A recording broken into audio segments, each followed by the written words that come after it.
c'est Guillaume. Moi, c'est Adèle. Alors, vous voyez, j'ai un petit problème de voix, mais ce qui se passe, c'est que ça va bien se passer. Ça va aller même. Ça va aller. Alors, on représente une merveilleuse équipe. On sera vos hôtes pour ce soir et on représente l'équipe de Ticket for Change. Notre mission chez Ticket, c'est d'accompagner toutes les personnes qui veulent mettre plus de sens, d'impact social ou environnemental par leur travail à passer à l'action. Qu'est-ce qu'on fait concrètement?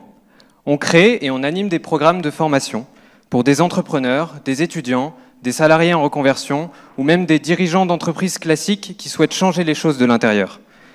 On a des programmes en ligne, en présentiel, qui vont d'un atelier de 3 heures à des programmes de 6 mois pour permettre à chacun de lancer son projet à son échelle. Et on est très fiers d'avoir pu accompagner plus de 120 000 personnes en 9 ans à travers nos différents programmes, dont 43% d'entre eux sont aujourd'hui engagés par leur travail. Et on est très, très, très heureux d'être là ce soir. La dernière fois qu'on a fait une soirée à Lyon, c'était en 2017, pour la même occasion. Et on était là aussi l'année précédente, en 2016. Alors, Guillaume, oui, parce qu'il y a un autre Guillaume à la régie, c'est très pratique. Guillaume, est-ce qu'on peut avoir un peu de lumière dans la salle? Est-ce qu'il y a des gens qui étaient là en 2017 ou en 2016? Ok, il y a des mains qui se lèvent. Oh là là, merci. Oh, bravo. Trop bien. Merci d'être revenu, merci d'être fidèle. Et c'est bon signe, ça veut dire qu'on n'était pas trop nuls la dernière fois. Et merci à toutes celles et ceux qui sont nouveaux, bienvenue. Vous voyez, c'est aussi bon signe que les gens reviennent, ça veut dire que ça va bien se passer. Alors vous êtes nombreux ce soir, vous êtes 400, et pour vous présenter un petit peu, donc j'ai regardé, vous êtes 260 femmes, et oui, plus de femmes que d'hommes, bravo. Très important, il y a 6 personnes qui sont venues grâce à Guillaume, voilà, donc merci. Voilà. 30 personnes vient un ami, donc félicitations, vous avez des super amis. Voilà, ça c'est un très bon point. Et une personne qui est venue traîner par sa douce. Est-ce qu'on peut savoir qui est venu traîner par sa douce, vraiment? Il est au milieu, au milieu. Ah, merci. Merci la douce. Merci la douce. T'inquiète pas, ça va aller. Alors, quand on fait une soirée qui s'appelle « Ça va aller », il faut bien commencer par le commencement. Et dire que ça va pas. Hein, concrètement, c'est la merde, c'est la cata, c'est la catastrophe. Merci. Vous avez la ref. Les gens en dessous de 30 ans n'ont pas la ref, hein, donc c'est catastrophique. On va pas s'appesantir sur le constat, parce que malheureusement, on n'est plus à l'état du constat aujourd'hui. Mais on va vous faire un rapide résumé des épisodes précédents quand même. Les premières formes de vie sont arrivées sur Terre il y a 3,8 milliards d'années. Et en 300 ans seulement, Homo sapiens a détruit près de 75% de la biodiversité. Nous nous dirigeons vers des conditions de vie qui ne seront bientôt plus soutenables sur Terre. Aujourd'hui, pour avoir une chance de maintenir le réchauffement à 1,5 degré d'ici 2030, comme prévu par les accords de Paris, il faudrait chaque année la même baisse des émissions à effet de serre qu'une année de Covid. Clairement, on n'y est pas. Et tout cela, ça entraîne bien sûr des catastrophes climatiques et des conséquences sociales immenses. Des déplacements de population, des guerres, etc. En parallèle, on observe une montée des nationalismes et une polarisation de la société de plus en plus forte. Voilà. Alors, vous connaissez l'expression « Une image vaut mieux que 1000 mots ». Alors, pour aborder ce constat, on va laisser place à ce petit court-métrage.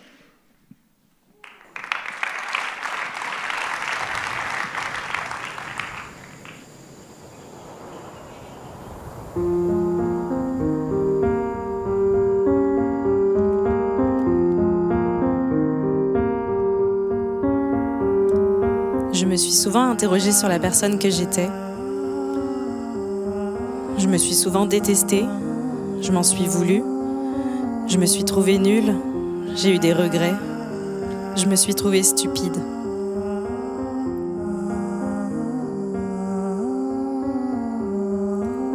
Quand je me suis rendu compte que le monde marchait sur la tête, j'ai commencé à être plus compréhensive avec moi. J'avais besoin de réconfort.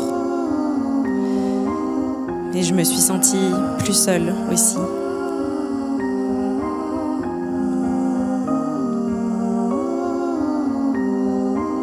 Étais-je la seule à m'apercevoir que quelque chose n'allait pas? Qui étaient les responsables? Pourquoi avait-il laissé une telle catastrophe arriver? Ne se sentaient-ils pas concernés, eux? Pourquoi autour de moi les personnes continuaient à vivre sans se préoccuper de rien, en s'insurgeant ou en se moquant de ceux qui veulent du bien au monde du vivant? Je me sentais seule. Seule avec moi-même, avec mon soi.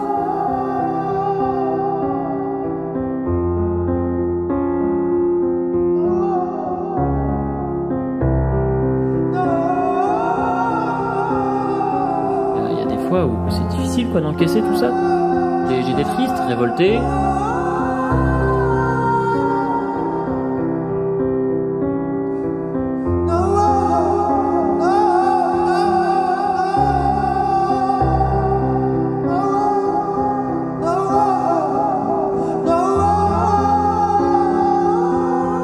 Je me sentais seul parfois quand on doit en parler alors que les gens n'ont pas envie d'en entendre parler.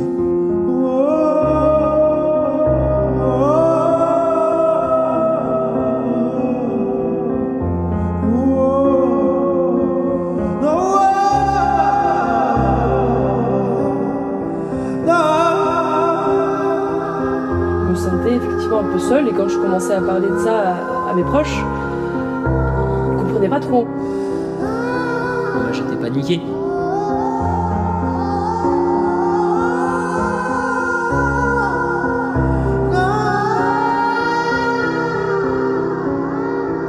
Je pense que c'est pas possible de fermer les yeux quand tu commences à te rendre compte que ce qui se passe autour de toi, en fait, c'est juste impossible.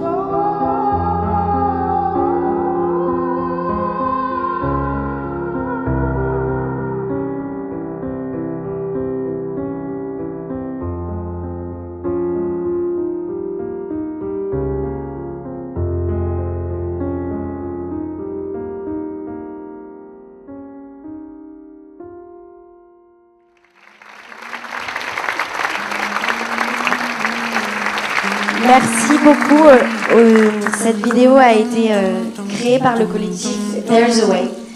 C'est un collectif qui a pour mission de sensibiliser, d'alerter sur les enjeux sociétaux par l'art et qui, par ses créations, veut montrer le rôle que peut avoir l'art pour sensibiliser, pour convaincre et pour mobiliser, pour évidemment rendre une société plus durable et se faire naître aussi des imaginaires collectifs différents. On a voulu vous partager ce court-métrage que vous voyez d'ailleurs en avant-première pour information, qui fait partie d'une mini-série en 4 parties.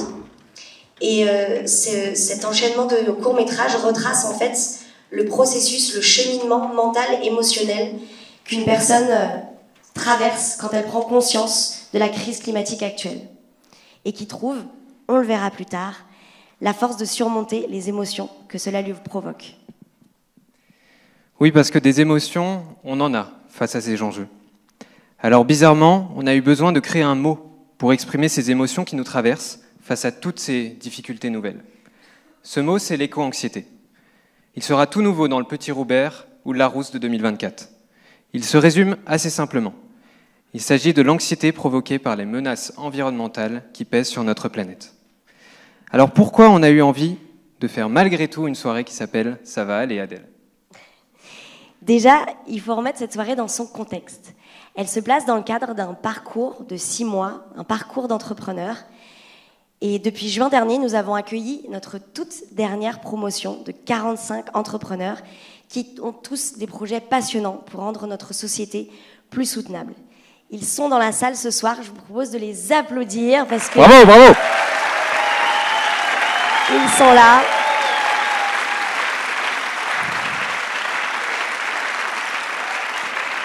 Et cette semaine, dans le cadre de ce parcours entrepreneur, on organise avec eux le Ticket Tour.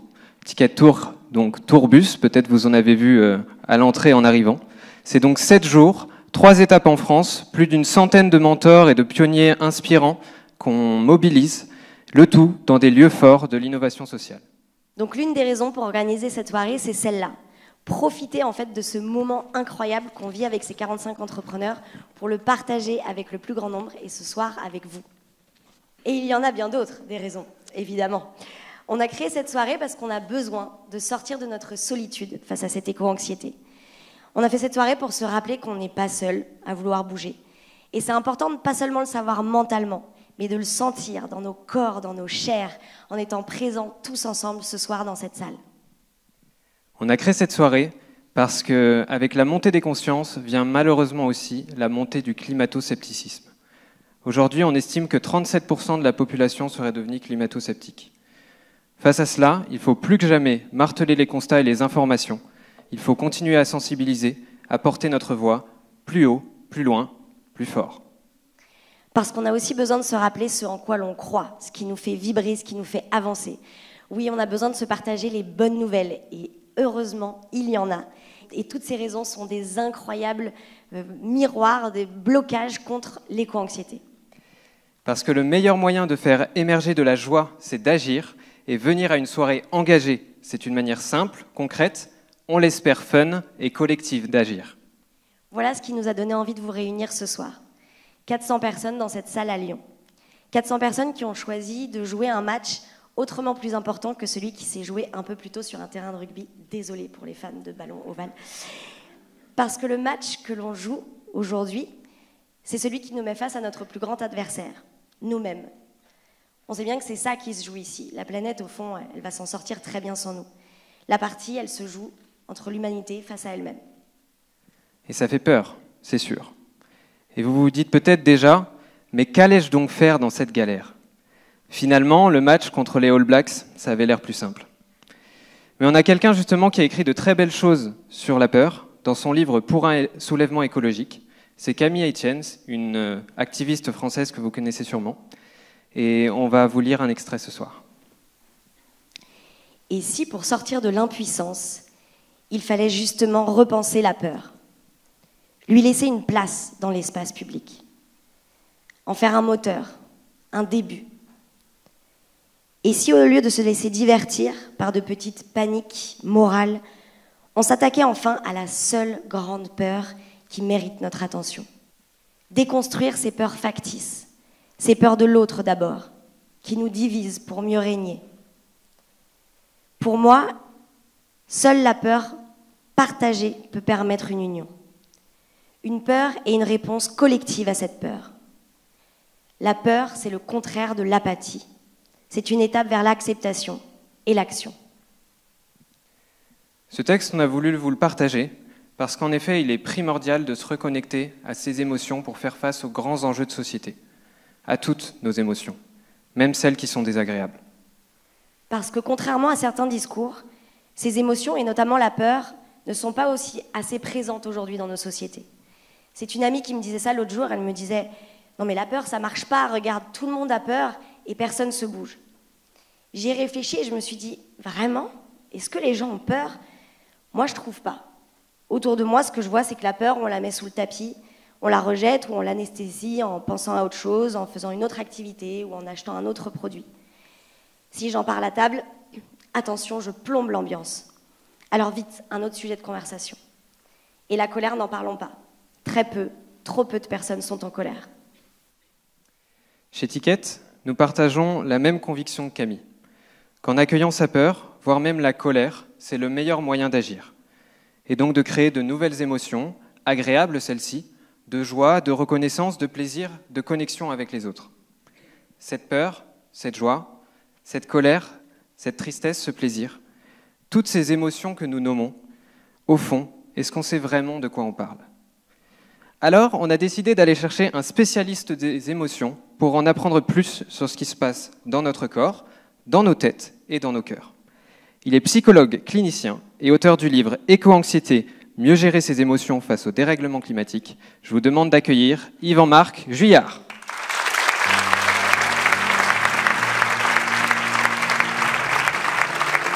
Ça va ?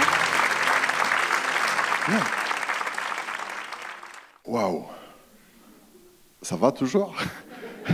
Notre système émotionnel, il est quand même bizarre. On se raconte plein d'histoires dans notre tête, mais nos émotions, elles ne sont pas ici. Ou plutôt, elles sont à l'intérieur de notre cerveau reptilien et de notre système limbique qu'on appelle le cerveau émotionnel. Mais c'est ici qu'on les ressent. Et on a 10 minutes pour vous faire travailler ce truc-là, si vous êtes d'accord. Vous êtes volontaire? Ouais, vous êtes volontaire pour de vrai? Ah, ok.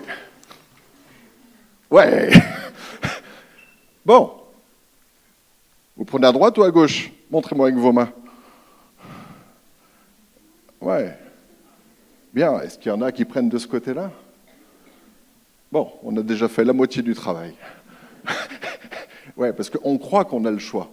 Parce que notre tête, elle nous raconte toujours plein d'histoires. Vous savez, on se raconte des trucs, on blablate, on parle de nos émotions. Mais en fait, les émotions, c'est toujours pas là, c'est en bas. Soit on est dans le déni du danger, c'est-à-dire qu'on ferme les yeux, on monte dans la voiture d'un mec bourré et on roule à pleine allure, et tout va bien parce qu'on est heureux. Soit on accepte que quand on est face à un danger, ben on ressent quelque chose, c'est normal. Quand le danger est réel, il est urgent de survivre. À quoi ça sert, ça, là? Bon, à se déplacer, c'est vrai, à faire des trucs sympas, à faire l'amour, à discuter, à se prendre dans les bras, à se faire des câlins, ça c'est bien. Mais en fait, on a un système nerveux autonome. Le système nerveux autonome, il a une fonction très simple, c'est celle-là, survivre. C'est-à-dire qu'on est équipé à l'intérieur de nous pour survivre. Et j'ai une bonne nouvelle pour vous, là, il y a 100% des gens qui ont survécu. Est-ce que quelqu'un ici dans la salle n'a pas survécu? Non, mais c'est vrai, parce que quand même, on ne va pas se leurrer, on a tous des traumas, tous. Si quelqu'un n'a pas de trauma, c'est qu'il ne le sait pas, en fait. On a tous été embêtés quand on était petits, nos parents, quand on pleurait dans le lit, ne sont pas venus nous consoler, et ça ne va pas du tout, et le petit, il a l'impression qu'il va mourir tout seul dans sa chambre, tous les parents connaissent ça. Du coup, notre système nerveux autonome, lui, son job, c'est nous faire survivre. Et quand on regarde le climat, on a quand même des questions un peu bizarres qui traînent dans notre tête. Quand moi, ça m'est arrivé, j'étais au Marais Poitevin. C'est super joli, d'ailleurs, il y a plein de moustiques, ça pique. Et à cet endroit-là, j'avais emmené un petit bouquin qu'on m'avait donné qui s'appelait « Comment tout peut s'effondrer ». Bon, c'est vrai que comme titre de livre, il est quand même mieux que pour partir en vacances. Mais d'habitude, j'emmène des bouquins de psycho qui disent psychotraumatisme, comment les soigner. Bref, j'ai lu ce livre-là, et d'un coup, j'ai vu toutes les molécules de carbone voler dans le ciel. Je voyais des mégots de partout. Et j'étais là, mais c'est horrible, en fait. Je laisse mes enfants dans un monde où ils vont mourir asphyxiés. Voilà, ça, c'était ma crise d'éco-anxiété. À partir de là, je me suis dit, bon, on a quand même un problème. C'est soit moi qui déboulonne, ce qui est tout à fait possible. Je suis psy, il ne faut pas oublier. Soit il y a quelque chose qui réellement coince. Moi, je ne savais pas. On ne m'avait pas dit. On m'avait dit, ça va, si tu consommes, tu seras heureux. Super. J'avais adhéré au programme, c'était très bien. Mais mon SNA, SNA, système nerveux autonome, lui, il me disait, non, là, Yvan-Marc, respire un coup, là, tu as un gros problème, là. Tu es en train de réaliser qu'il y a un énorme danger qui arrive et il va falloir survivre. Waouh, survivre. Qu'est-ce que c'est le mode survie? Le mode survie, ouais, l'Homo sapiens, on a le même problème que le ver de terre, le hérisson, celui que vous voulez. On est exactement pareil que le survivre. La première chose, quand on prend conscience des enjeux écologiques, c'est la surprise. J'adore, merci. Ça fait trop plaisir. Non, mais c'est vrai, c'est surprise. Au début, je pensais faire un grand cri, mais je me suis dit, je vais leur faire peur, ça va être nul. Donc la surprise. La surprise, c'est quoi? C'est un multiplicateur émotionnel. Si c'est tous vos copains qui sont là, qui disent « Joyeux anniversaire !» bah, tout le monde fait « Ouais, super !» On était super contents. Si on vous dit « Ah, on va tous mourir cramés !» bah, ça ne va pas du tout.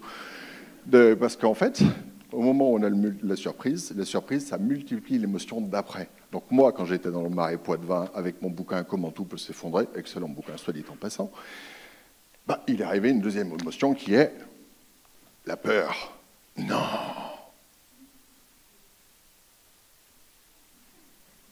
Ça, c'est quand on a vachement peur. Parce qu'on a deux mécanismes face à la peur. Le mode survie, soit, mais soit on peut affronter le danger, dire quoi, qu'est-ce que toi? Soit on va le fuir, mais bon, affronter le climat, je ne vois pas comment on va pouvoir faire. Casser la gueule quand même aux molécules de carbone, ça va être compliqué. Du coup, il nous reste avec la sidération. Et la peur, c'est l'émotion qui nous protège du danger. Du coup, je me suis mis super en colère. J'étais en colère contre l'humanité en entier. Bon, évidemment, quand toutes les sociopathes, qu'on appelle décideurs, ça dépend des fois, on peut être très en colère. On se dit, mais tiens, ils ont juste oublié un truc, ça s'appelle l'empathie. Moi, je sais pas, mais c'est ce que je me suis dit quand j'étais vachement en colère. Après, ben évidemment, j'étais profondément triste parce qu'à l'intérieur de moi, j'entendais bien que j'avais plus d'espoir, quoi. Je me disais, ben, ça va être horrible, en fait. Moi qui ai bien aimé Walking Dead, je me disais, ça y est, c'est parti. Ça va être l'horreur. Du coup, je me suis dit, mais c'est moi qui suis un monstre, j'ai fait des enfants. Et je leur dis, les gars, ça c'est les zombies, bah vous, il va falloir survivre. Désolé. Comment je vais faire? Je me suis vraiment dit, j'aurais pas dû faire des enfants. Vraiment, je l'ai pensé pour de vrai. Et du coup, évidemment, tout ce monde-là m'a dégoûté. Moi qui suis plutôt, je suis psychologue, j'accompagne des gens qui sont désespérés, et puis je les aime bien, les homo sapiens, ils sont sympas. Ils sont un peu bizarres des fois, ils adorent le pouvoir, ils adorent ce genre de truc, mais quand même, ce sont des animaux sympas. Et je me suis mis à plus les aimer, en fait. Je me suis dit, c'est quoi cette espèce? Elle bousille son environnement. C'est stupide, on dirait un frelon asiatique. Du coup, on est tous éco-anxieux pour une raison toute simple. C'est que si on ne l'est pas, ça craint, en fait. Alors, on n'est pas tous éco-anxieux. Moi, je ne suis pas d'accord avec la définition du dictionnaire pour une raison simple, c'est qu'elle parle que de l'anxiété. Donc, on peut être éco-anxieux, mais on peut être aussi éco-sidéré. Éco-sidéré, c'est quand on a une information et on fait... Voilà, c'est ça, éco-sidéré. Donc, ceux qui sont dans le déni climatique, hormis les sociopathes, eux, ils sont éco-sidérés. D'accord? Donc, ils ont bugué, en fait. Leur système, ils sont en Macintosh 3.5 ou je ne sais pas quoi. Les éco-furax, ça, je fais partie des éco-furax, c'est-à-dire, moi, je ne suis pas anxieux, je suis juste super en pétard, quoi. Les éco-culpabilisés, ça, c'est ceux, vous savez, ils vont acheter un avocat, ils se disent, non, mais l'avocat, ça finance la drogue, en fait. Ça, c'est la tête. Les éco-désespérés, ça, c'est, on ne va jamais survivre. C'est un problème. Normal. Et les éco-dégoûtés, c'est quoi ce monde de merde? Il y a un jour à une conférence, il y a un monsieur qui me dit, mais en fait, on est le virus de l'humanité, on mériterait tous de mourir. Je crois qu'il était éco-dégoûté. Bien, petit exercice. Comment on fait pour gérer une émotion? Je vais vous montrer. Prenez votre pouls. Voilà, vous pensez à toutes les émotions qu'on a vues et vous observez, vous, quelle émotion est la plus puissante à l'intérieur de vous, et tout en respirant. Ouais, c'est super, vous êtes tous en train de le faire, là. Vous êtes en train de créer une connexion de ouf, quoi. Ouais, juste les sensations. Ouais. Et que là, vous vous dites, tiens, l'émotion qui est la plus forte, c'est laquelle? Ça, c'est votre émotion de survie. Donc, elle vaut de l'or, en fait. Vous la gardez bien précieusement. Moi, ma préférée, c'est être furax. J'aime bien. Mais bon. Bah ouais. En fait, c'est pas super non plus de survivre. L'idée, c'est juste de vivre. Mode vie. Parce que survivre, bon, ça va être Walking Dead, c'est pas super. Tandis que le mode vie, il se passe quoi? Quand on prend conscience du danger et qu'on réalise qu'à cet endroit-là, on a un problème, on passe en mode vie et c'est à partir de là qu'on devient écolucide. Et écolucide, c'est 3 choses. La première, c'est qu'on est serein, c'est-à-dire que ça, c'est l'émotion qui, elle, nous permet d'être en bonne santé physique. Votre cœur, votre estomac et tous vos organes adorent la sérénité. L'autre émotion qu'on a besoin, c'est la joie. Pourquoi?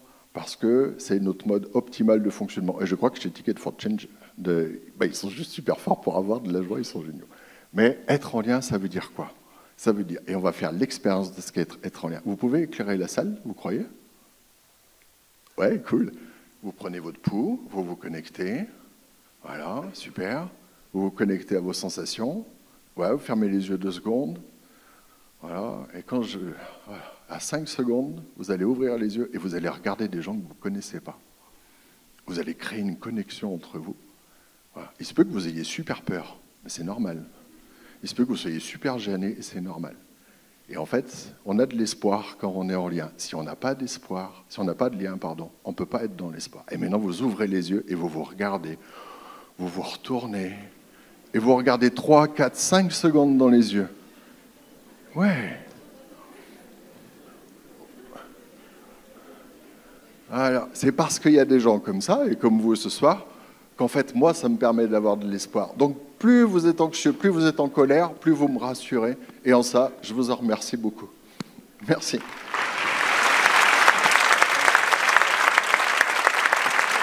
Merci beaucoup, Yvon Marc, pour cet éclairage. Et nous avons besoin pour comprendre ce qui se passe dans notre cœur, toutes ces émotions au niveau de notre cerveau. Vous l'avez dit et répété, c'est normal d'avoir peur, et même si on est psychologue clinicien. Il est primordial de ne pas avoir aujourd'hui à pathologiser cette éco-anxiété, d'en faire une problématique uniquement personnelle, intime, à régler avec son psy. C'est une problématique collective. C'est au gouvernement, aux collectivités, aux entreprises de s'emparer de cette peur et de la transformer en action concrète. C'est ce que l'on veut souligner par là. Ce n'est pas évidemment aux citoyens de tout régler par son action individuelle. Par contre, il est important de réaliser que si en tant que citoyens, nous n'avons pas à nous sentir responsables d'agir, nous en avons le pouvoir. Nous en avons le pouvoir en tant que citoyens, par nos votes, nos engagements, en tant que consommateurs. Nous en avons le pouvoir comme salariés, comme entrepreneurs ou comme dirigeants. Et prendre conscience de cela, c'est extrêmement joyeux et porteur d'espoir. Et on va d'ailleurs entendre maintenant des gens qui ont choisi d'agir, des entrepreneurs qui ont décidé de mettre leur énergie, leur talent au service de la résolution d'enjeux de société. Alors on va commencer par le commencement, par nos premiers symboles d'espoir, je veux dire les enfants. Ceux qui construiront le monde après nous, ceux qui imagineront le monde désirable dont nous rêvons aujourd'hui. Demain, que les enfants soient émerveillés et optimistes, c'est le rêve d'Astrid et Margot, les fondatrices des éditions En Cavale. Réinventer les imaginaires de nos enfants, leur donner les clés de rêver un monde désirable, tisser des nouveaux liens. Je vous demande d'applaudir Astrid fort.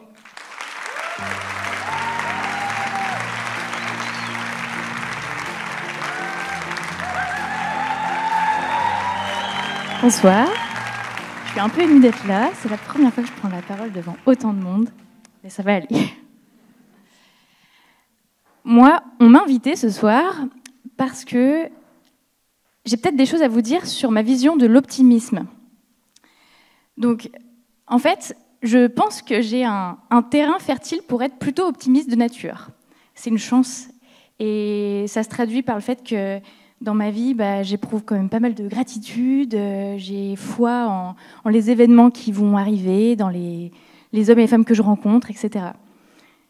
Donc c'est sûr, j'ai un contexte qui m'est fortement favorable, parce que je suis née en France, dans une famille aimante, dans les années 90, je suis une femme blanche, hétérosexuelle, et c'est vrai que ça joue vraiment beaucoup en ma faveur, et j'en suis très consciente.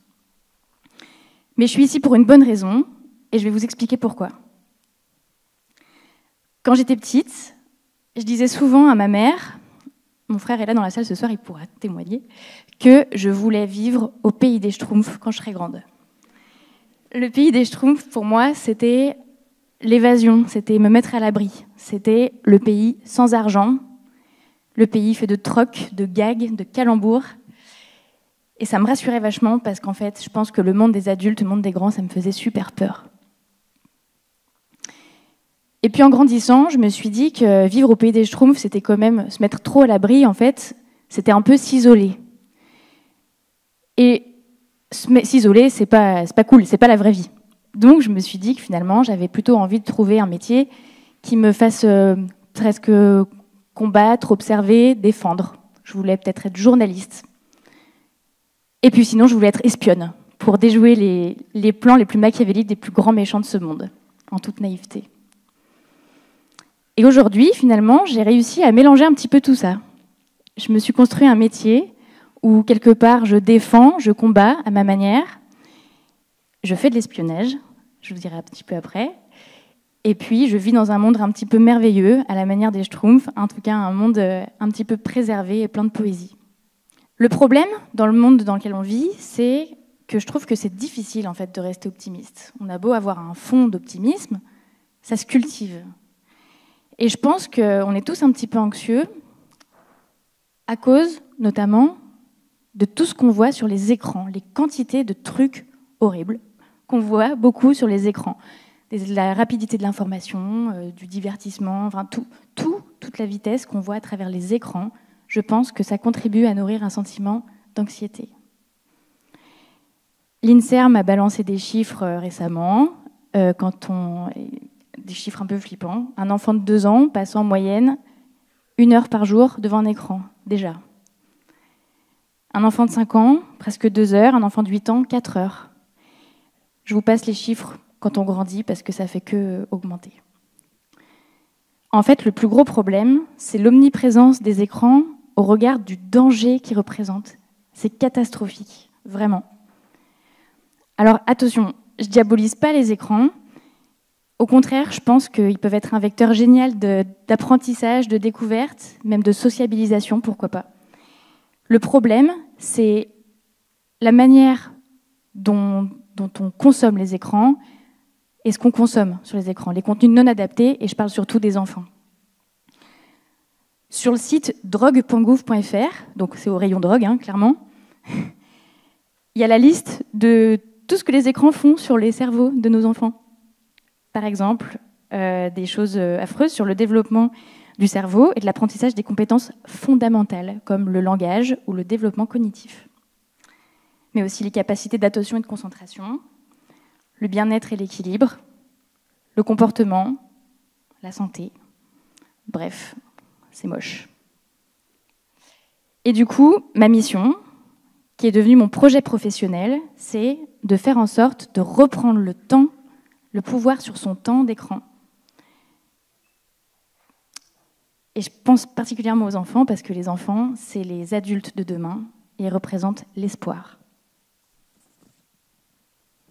Donc moi, je m'appelle Astrid, et en 2018, il m'est arrivé un truc génial qui a changé ma vie. J'ai participé au parcours entrepreneur de Ticket for Change. Et là-bas, j'ai rencontré une amie qui s'appelle Margot, et qui est aussi devenue mon associée. Et ensemble, on a fondé les Éditions en Cavale. C'est une maison d'édition, pas tout à fait comme les autres, on est à Lyon, parce qu'on est spécialiste de jeux d'enquête sans écran pour les enfants.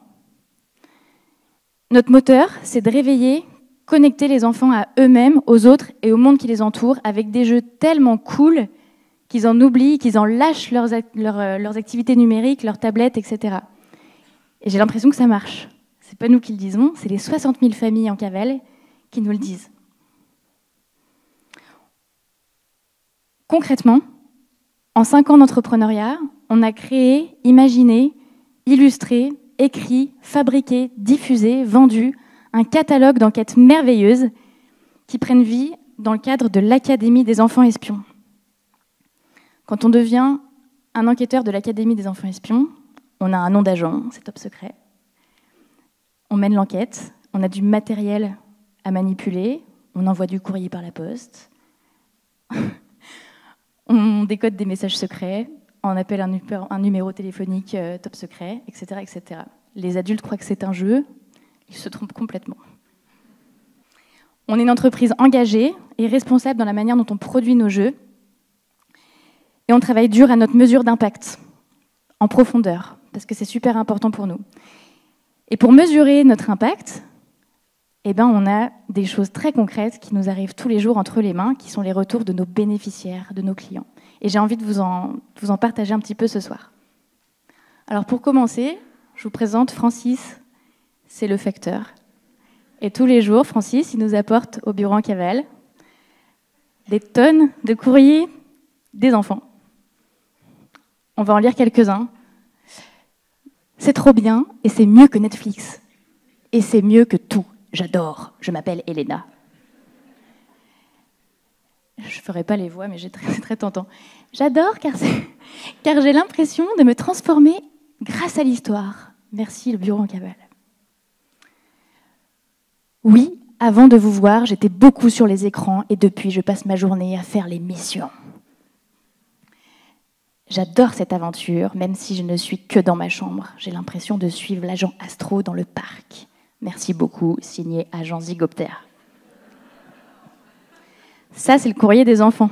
Donc vous imaginez le love en barre qu'on reçoit tous les jours. Et on a aussi les parents qui nous écrivent. Ils nous remercient pour les alternatives aux écrans qu'on leur apporte. Superbe alternative aux écrans, les enfants s'amusent et apprennent en même temps. Merci madame, 5 étoiles. Les enquêtes permettent aux enfants de se pencher sur de nouvelles notions et d'apprendre sans s'en rendre compte. C'est un univers qui aiguise leur curiosité. Je ne sais pas pourquoi je fais un blague. Grâce à la présence d'objets à construire ou à utiliser pour résoudre les énigmes. Voilà. Merci beaucoup. Ça, c'est mon moteur. C'est C'est ça qui me fait vibrer, qui me donne la niaque pour continuer chaque jour à faire des enquêtes en cavale. Donc, en fait, constater qu'avoir un impact sur la vie des gens, concret, ça me donne vraiment la foi d'avancer. Mais du coup, pour cultiver cet optimisme, en fait, il faut pousser ça plus loin. Et donc, pour le cultiver, j'ai identifié 4 ingrédients principaux. Je vais vous les donner maintenant parce que je pense que tout le monde peut se les appliquer à différents niveaux de sa vie. Ingrédient numéro 1, le point de vue. Je pense que quand on met sur son petit nez des lunettes roses, eh ben, on voit la vie de manière un peu plus belle. Et c'est ce qu'on essaie de faire avec nos enquêtes. Grâce à un univers narratif et illustré, ludique, poétique, joyeux. Ingrédient numéro 2, la mise en action dans la vie réelle. Alors que la peur et l'anxiété poussent à l'immobilisme, eh ben, la confiance et la curiosité poussent à l'action. Dans nos enquêtes, on demande aux enfants de, par exemple, écrire un code dans la buée de sa fenêtre, un code Morse, top secret évidemment, appeler un numéro de téléphone pour écouter un indice. Ingrédient numéro 3, l'abnégation. Il ne faut rien lâcher. Dans la vie de tous les jours, c'est quand même assez facile de zapper si on n'y arrive pas. Ben nous, on fait en sorte que les enfants s'accrochent jusqu'à la fin. Ils ont leur haut, leur bas, quand ils font des aventures. Et grâce à ça, ils sont très fortement gratifiés. Ingrédient numéro 4, la préservation. Je pense que c'est possible de créer une sorte de sas poétique, ludique, joyeux et coloré grâce à du contenu de qualité. Ces 4 ingrédients, je pense qu'ils vont bien ensemble quand ils sont agrémentés ensemble d'un soupçon de magie. Quand je dis soupçon de magie, nous, ce qu'on aime bien faire chez En Cavale, c'est faire en sorte de parler d'histoires imaginaires, de l'ordre du fantastique, des histoires merveilleuses, des histoires un peu pour de faux, mais en fait qui sont complètement ancrées dans la réalité. On ne prend pas les enfants pour des idiots, on leur raconte des vraies choses. C'est pour ça que je vous présente Simone. Vous la connaissez sûrement. C'est la voix de la SNCF. Mais surtout, Simone, elle est géniale, c'est devenue ma copine. On a travaillé ensemble sur le calendrier de l'aventure. Et c'est une histoire qui se passe à bord du Transmerveilleux Express. Et elle, à la fin de chaque épisode, elle raconte des choses sur les vrais trains de la vraie vie aux enfants espions. On écoute un tout petit extrait. Le train Transmerveilleux Express, numéro 251 232, à destination inconnue, va entrer en gare. Éloignez-vous de la bordure du quai, s'il vous plaît. Donc c'est grâce à ce genre de choses que En Cavale arrive à nourrir ce cercle vertueux de l'optimisme. J'ai presque fini, j'ai vu que c'était la fin. Donc l'enjeu, c'est de nourrir ce cercle vertueux, d'en faire quelque chose de contagieux, quelque chose qu'on répand, malheureusement aussi fort que la peur et l'anxiété. Oh non, j'ai pas fini. Encore un tout petit peu, j'ai vraiment presque fini. Nelson Mandela, lui, parlait de l'éducation comme étant l'arme la plus puissante pour changer le monde. Je suis complètement d'accord avec lui, évidemment. Ce qu'on essaie de faire, c'est vraiment d'utiliser le jeu. Le jeu, en fait, pour moi, c'est vraiment un outil merveilleux pour s'amuser. Et quand on s'amuse, on partage. Et quand on partage, eh ben, c'est contagieux. Donc, le jeu, c'est cool. Les enfants d'aujourd'hui, c'est les citoyens de demain. On compte sur les enfants pour ouvrir les yeux des parents, pas l'inverse. Et le plus important dans la vie, et je vous invite à le faire tous et toutes comme vous le pouvez, c'est d'essayer de cultiver votre optimisme, vos âmes d'enfants, et de garder votre capacité d'émerveillement. Merci.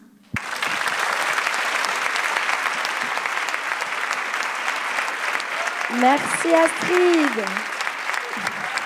Merci beaucoup Astrid. Tu t'es pas laissé démonter par le jingle qui se lance, et ça c'est très très fort. Merci infiniment. Alors, tu as terminé ton témoignage par un appel, une invitation. C'était celle de cultiver nos âmes d'enfants. Alors nous, comme on est un peu premier degré, on s'est dit qu'on allait y répondre à cet appel. Parce qu'en fait, on sait ce que c'est là. Vous allez tous rentrer chez vous ce soir. Alors, au mieux, vous allez rêver que vous êtes un enfant espion prêt à sauver l'humanité. Ça, c'est franchement déjà pas mal. Ça serait un bon, d'ailleurs, indicateur de mesure d'impact pour toi, Astrid.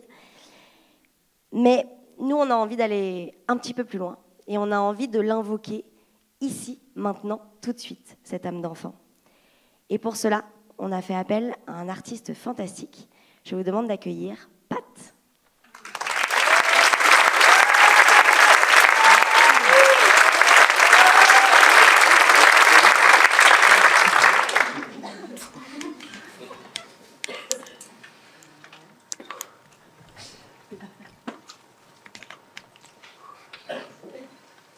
Bonjour.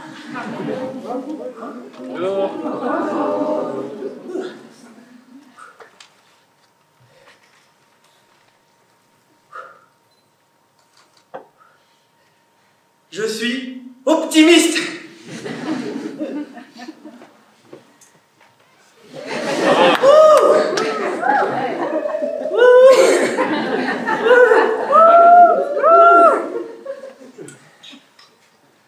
Merci.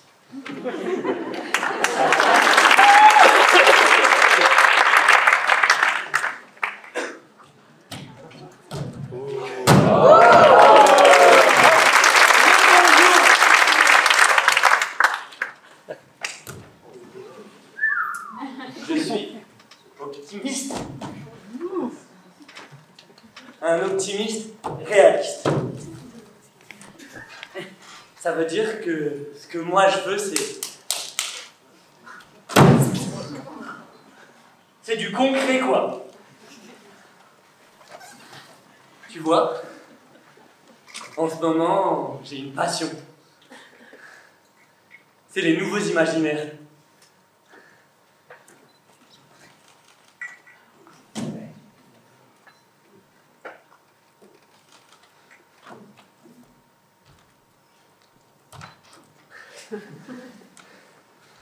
Un nouvel imaginaire, c'est un futur qui est possible, qui a transitionné et qui est désirable. Possible,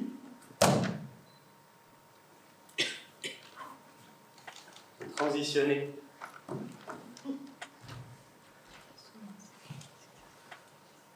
Et désirable.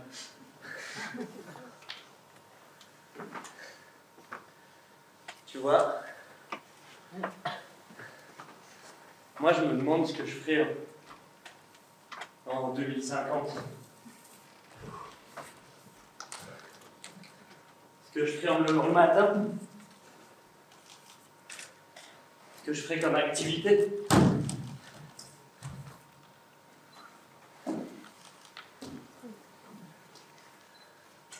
Et toi? Tu t'es demandé, toi?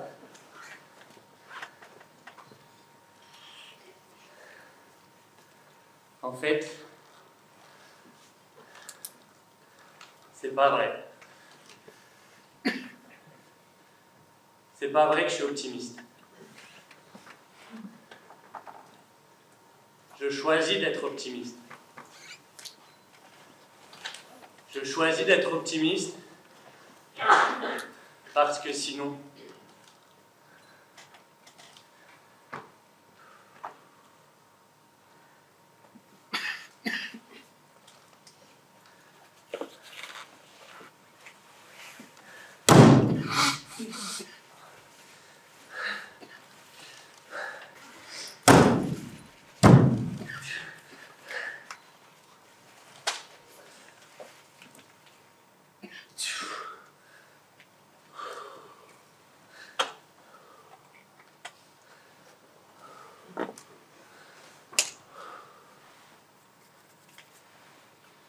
et sinon, y a des optimistes ici?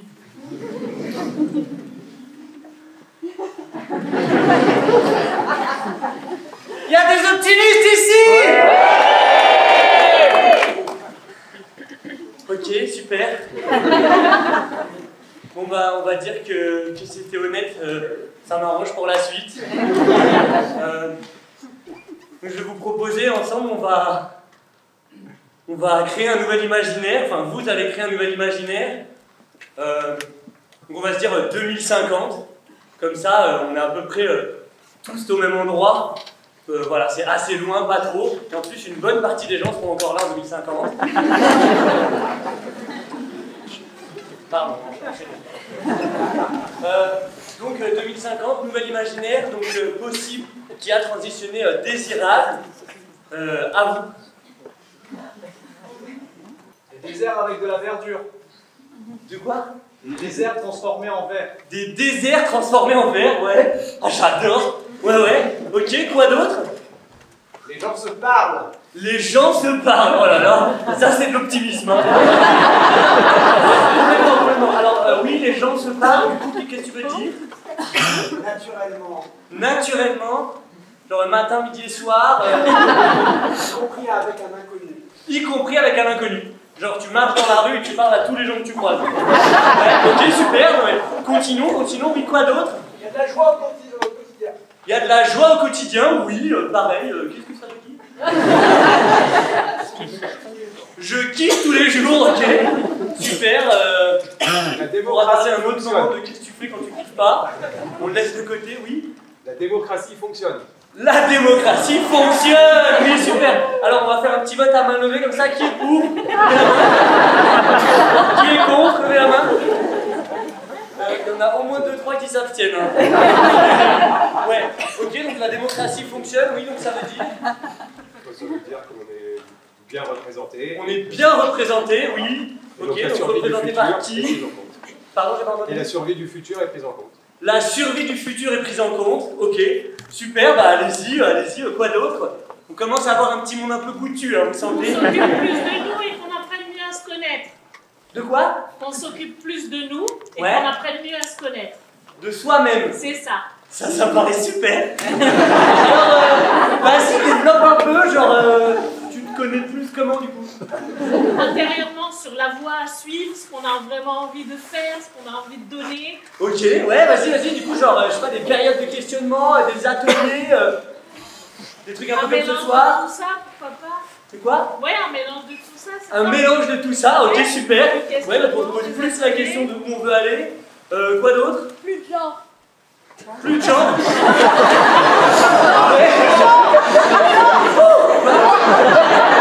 J'ai mal compris. Excusez-moi. Plus de genre. Enfin, il y a plus plus d'hommes, plus de femmes, ouais. Ok. Super, ok, t'as raison, on va faire un vote, levez la main qui est pour. Qui est contre? Ok, qui ne comprend pas cette question? On va en parler à la sortie. Super.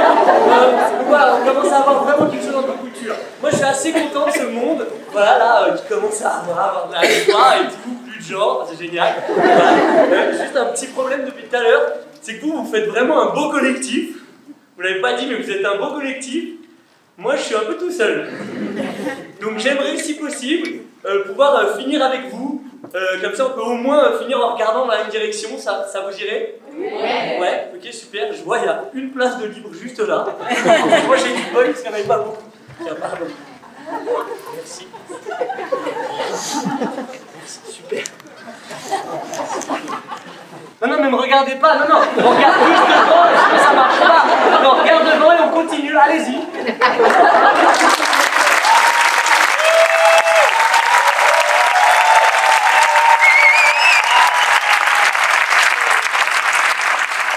Merci beaucoup Patrick.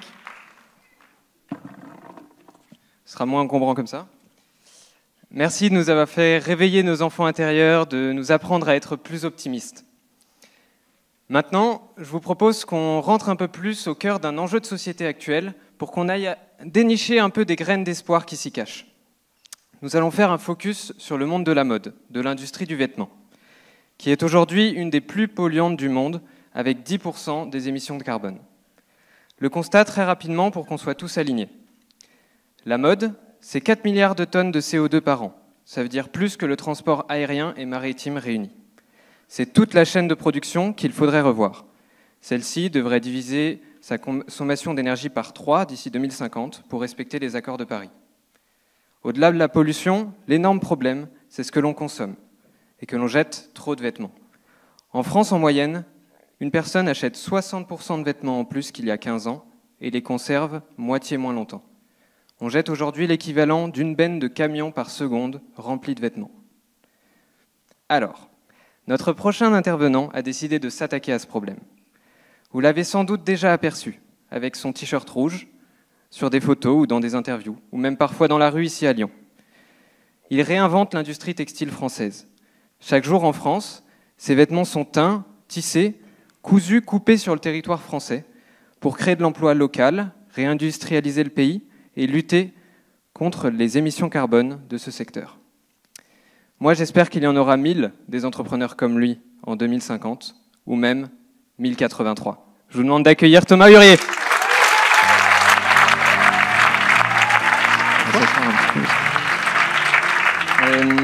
Thomas, ça fait 10 ans, donc tu as créé une entreprise française de mode durable, 1083, j'espère que vous l'aurez compris. Tu emploies aujourd'hui plus de 100 personnes, tu composes avec tes fournisseurs pour obtenir les produits les plus respectueux possibles de l'environnement. Je tourne ma feuille. Aujourd'hui, comment est-ce qu'on fait pour ne pas se décourager de l'essor de la fast fashion, de Chine par exemple? Est-ce que tu te dis pas le matin que ça va vraiment pas? Non, je me le dis pas, parce qu'en fait, je préfère voir le verre à moitié plein qu'à moitié vide. Effectivement, peut-être qu'on va se prendre un mur tous ensemble, et qu'on soit joyeux, triste, inquiet, quelles que soient les émotions qui nous traversent, peut-être qu'on va se prendre ce mur, on n'en sait rien, mais on n'a pas à être comptable de tous les maux du monde, et qu'on se prenne le mur ou pas, moi je préfère partager le chemin qui nous amène à la suite, avec des gens cool, des projets sympas, construire des alternatives séduisantes qui font sens. Et donc je ne suis pas découragé parce que qu'on y arrive ou pas, le chemin positif est riche de plein de rencontres, de plein d'aventures, de plein de belles émotions. Et donc chaque jour, je les vis, je les traverse et ça me réjouit. Donc l'enjeu finalement, c'est aussi de consommer mieux, c'est de faire de la sensibilisation auprès des gens. Comment est-ce qu'on fait aujourd'hui de la sensibilisation ? Alors ce qui est paradoxal, c'est qu'en fait, une marque de mode, pour prospérer, elle a besoin de vous vendre à un maximum de gens, un maximum de vêtements. Et ça, c'est très nuisible pour la planète, puisque du coup, quand les ressources sont limitées, ce chemin-là, il est vraiment délétère. Et c'est pourtant le modèle de la fast fashion qui nous fait croire qu'elle nous fait faire des économies avec des vêtements à bas coût, mais on en consomme tellement, ils représentent de tels milliards d'euros de chiffre d'affaires qu'en réalité, ils nous font dépenser beaucoup de quantité, et tu disais en introduction, on a augmenté de 60% les vêtements qu'on consomme, et on n'utilise qu'un tiers des vêtements de nos placards. Ça veut dire qu'en gros, tous les vêtements qu'on surconsomme, on les porte très peu. Et donc ils ont réussi à nous faire remplacer une consommation de qualité par une consommation de quantité, parce que c'est satisfaisant de consommer. Quand on achète quelque chose, ça fait du bien. Moi, je compare la fast fashion soit au fast-food, parce que il nous drogue un petit peu avec ses promos, ses nouveautés, comme à tes souhaits, comme les fast-food, ils mettent du sucre dans tous les aliments, ça nous donne envie, et où je les compare aussi à Tinder, où on consomme des rencontres, mais voilà, ça passe, ça trépasse, et c'est pas très riche, c'est pas très profond. Et donc nous, notre défi, c'est de remplacer ces plans cul entre les produits et nous par de vraies histoires d'amour. Et comme quand on fait un jean à 120 ou 130 euros, eh ben, on a moins l'occasion de faire plaisir aux gens au moment de l'achat, puisque pour un jean 1083 acheté, on peut avoir le 4 kiff d'acheter des jeans à 30 euros chez H&M ou chez Zara ou chez Shein. Et ben, du coup, la concurrence est déloyale, parce qu'a priori, c'est moins plaisant d'acheter un jean 1083 que d'acheter 4 jeans de fast fashion. Et donc notre challenge pour décontaminer les gens de la fast fashion, c'est donner plus de plaisir, avec un seul achat, mais par la découverte, par la rencontre des ateliers, par le plaisir de patiner son jean, par le plaisir de l'user, par le plaisir de le porter, par le plaisir d'en parler, et ben en fait que le jean soit tellement riche de plaisir qu'en fait on dépasse les 4 petits kiffs qu'on a quand on consomme un jean de la fast fashion. Donc c'est ça notre défi, et pour ça ben, il faut ouvrir ses portes, ouvrir ses bras, ouvrir son cœur, et présenter nos métiers, nos savoir-faire, notre passion, pour la partager, un peu comme si vous aimez le vin, vous allez chez le vigneron, et ben en fait, vous allez goûter le vin, par l'histoire, l'émotion qu'il va vous partager à travers la visite de son vignoble, et ben en fait, ce vin il va être meilleur alors qu'il a le même prix et qu'il a le même goût que la même bouteille au supermarché. Mais quand vous l'achetez chez le vigneron, c'est différent, plein d'émotions supplémentaires vous traversent, plein d'attentions vous traversent, et grâce à ça, ça change votre rapport au produit. C'est trop intéressant ce que tu partages. Moi aussi, d'ailleurs, je partage puisque j'ai mis mon jean 1083 pour cette soirée. Je fais exprès. C'est une façon aussi innovante de concevoir ce modèle d'entreprise. C'est beaucoup plus durable.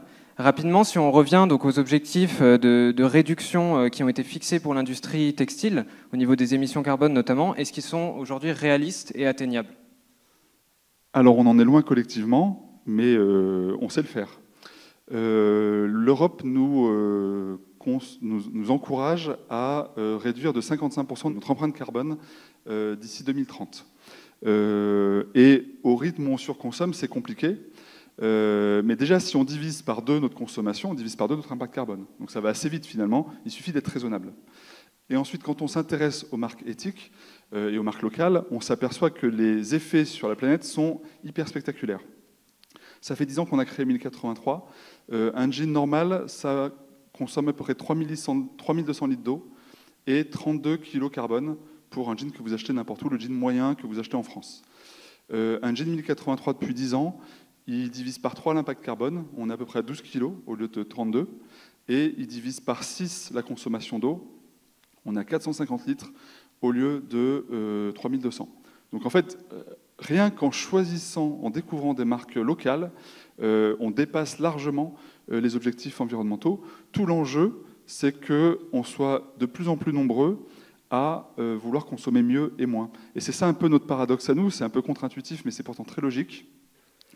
Notre défi à nous, c'est de donner envie à un maximum de gens de consommer moins. Quand ils accepteront de consommer moins, alors le prix par jean qu'ils seront prêts à mettre sera plus haut, et du coup, ils feront un pas vers une consommation de qualité, plus durable, et, on l'espère, plus de désir, plus de plaisir. Merci beaucoup. Il y a aussi une particularité dans votre entreprise, c'est que vous faites beaucoup avec les acteurs de votre secteur, donc sur votre chaîne de valeur, à la fois les fournisseurs, les clients. En janvier, tu sors un livre qui est intitulé, si je ne me trompe pas, « La perma-industrie vers des écosystèmes d'entreprises réellement durables ». C'est quoi la recette pour rendre un écosystème d'entreprises réellement durable, sans spoiler le livre, bien entendu? Et comment est-ce qu'on repense finalement un modèle industriel qui n'a pas connu de changement depuis 40 ans? Alors, il y a 2 facteurs clés qui sont vraiment la clé de 1083. Le premier, c'est la proximité, parce qu'il n'y a rien de plus engageant que la proximité. En fait, quand on est loin des conséquences des choix qu'on fait, ça nous désengage, ça nous investit, et ça fait qu'on ne vote plus, qu'on ne croit plus en rien. Par contre, quand on est proche les uns des autres, quand on est proche des conséquences des choix qu'on fait, ça nous engage. Et nous, quand on a analysé un peu la filière textile, qu'on a vu que finalement ce monde qui produit, courait à la catastrophe, on s'est dit, en fait, c'est quoi notre monde? Est-ce que c'est une économie, comme tout le monde le dit? Ou alors est-ce que si on se met dans la station spatiale et qu'on regarde de Terre, on voit autre chose qu'une économie? Et nous, on s'est dit, en fait, notre civilisation, c'est une industrie. Parce que vu du ciel, on voit des flux de gens, de produits, d'animaux. Et tous ces flux, on s'est dit, ben, tiens, si on est une industrie, tous ensemble, alors quelle est l'industrie la plus remarquable qu'on ait autour de nous? Donc on a cherché l'industrie humaine ou inhumaine qui produit un maximum de choses. Et on s'est aperçu que l'industrie la plus féconde, c'est la nature, qui a un seul produit, c'est la vie, mais qui produit ce produit de manière intarissable, sous la terre, sous la mer, sur terre, dans les airs, partout, quels que soient les éléments, quels que soient les événements, qu'il y ait des astéroïdes, des incendies, des périodes glaciaires, à chaque fois, l'industrie de la nature continue à produire son produit. Et donc c'est super inspirant de voir qu'il y a une industrie au monde qui est vraiment féconde, fameuse, vraiment extraordinaire. Et on a cherché à en tirer des enseignements. Et ces enseignements, on en a trouvé 6. La nature, elle produit, elle crée tout le temps. Donc produire et créer, c'est fondamental d'accélérer. Mais elle ne fait pas n'importe comment. Elle part toujours du terrain, la proximité. Elle cultive les interactions. Une feuille qui tombe d'un arbre, ça génère une interaction avec des bestioles au sol qui vont en faire quelque chose, et du coup, ça va faire la terre de demain. La perma-industrie, la nature, elle est toujours circulaire, il n'y a pas de déchets. Et le dernier point, ah oui, un point très important, la nature, elle se limite. C'est-à-dire qu'il n'y a rien qui se passe à l'infini dans la nature. C'est ce qu'on apprend à nos enfants, on ne mange pas trop de bonbons, on ne regarde pas trop des écrans, etc. Mais ce n'est pas ce qu'on est capable de faire, nous, professionnellement, on en veut toujours plus. Et en fait, quand on saura partir du terrain, cultiver l'économie circulaire, les interconnexions, diversifier ses activités et se limiter, alors on se rapprochera de cette merveilleuse industrie qu'est la nature, et on s'en inspire en en l'appelant perma-industrie. Et en tant que chef d'entreprise ou même d'individu, quelles sont aujourd'hui, à partir de tout ça, tes raisons d'espérer, de te dire que ça va aller? Déjà, c'est cool à vivre. En fait, on le voit, tous ceux qui créent des projets, en fait, ça nous stimule, ça nous remplit de positif, de rencontres, d'aventures. Et donc, on se prenne le mur ou pas, encore une fois, on n'est pas responsable de tout, mais on est responsable de sa vie. Et donc, autant choisir un chemin heureux. Et puis, de tout temps, l'humanité a connu plein de catastrophes. Quand on était allemand contre français, qu'on se battait, en fait, c'était inconcevable de faire la paix ou d'imaginer faire un continent commun quelques années plus tard. Et pourtant, on l'a fait. Donc là, la montagne est immense, mais l'humanité en a vécu d'autres, des montagnes. Et qu'on y arrive ou pas, être artisan des chemins vertueux, ça fait du bien. Voilà. Merci beaucoup Thomas pour ce temps d'échange, on peut l'applaudir.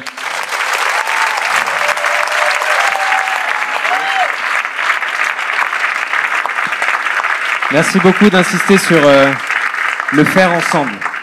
Aujourd'hui, nous sommes convaincus que l'avenir s'écrira ensemble ou ne s'écrira pas. Et à nouveau, chez Ticket, on pense que la meilleure manière de faire porter ces messages, au-delà des mots, c'est par les émotions qu'on peut montrer, on peut provoquer. On peut aussi les faire passer par l'art.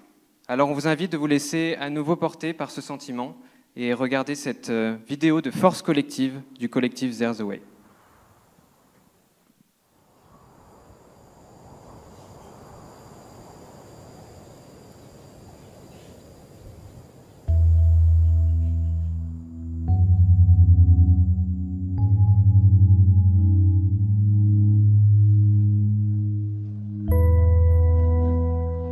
Je relevais la tête petit à petit. Je redécouvrais mon univers autrement. Je redécouvrais mon monde, notre monde.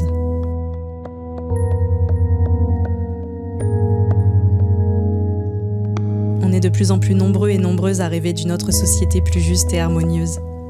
Se sentir vibrer ensemble au rythme de la planète, c'est la plus belle sensation que j'ai eue.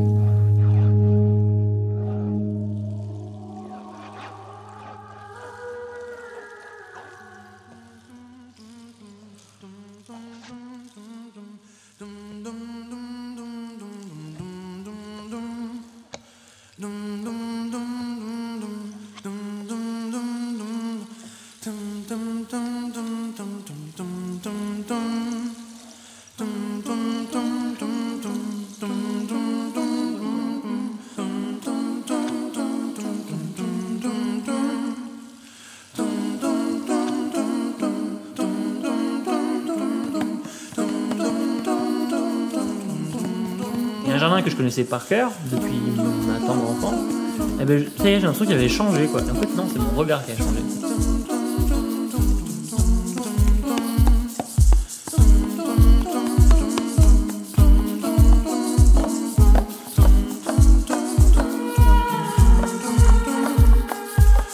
Depuis que je me sens complètement en symbiose totale avec la nature, j'ai commencé à créer des trucs par moi-même.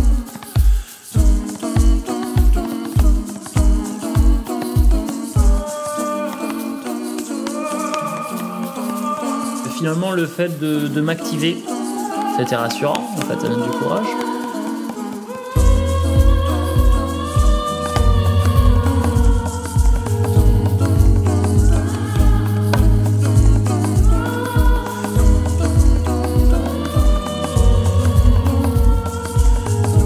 La prise de conscience et cette connexion juste incroyable avec ce qui m'entoure, enfin l'environnement, ça m'a un peu libérée, beaucoup libérée même.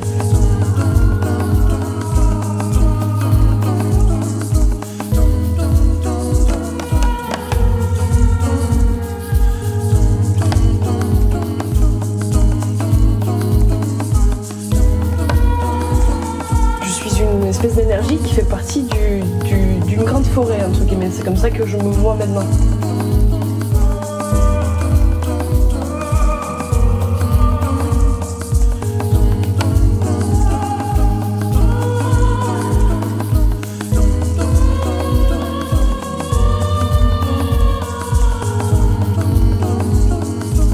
Globalement, c'est lutter pour une société plus enviable, solidaire, ça passe par le climat, mais par plein d'autres choses.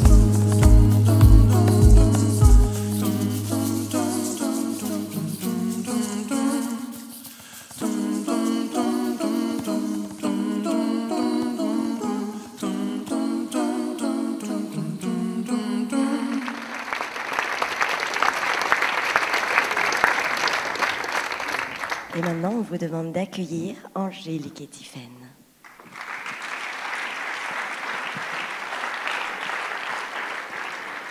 Bonsoir à toutes et à tous.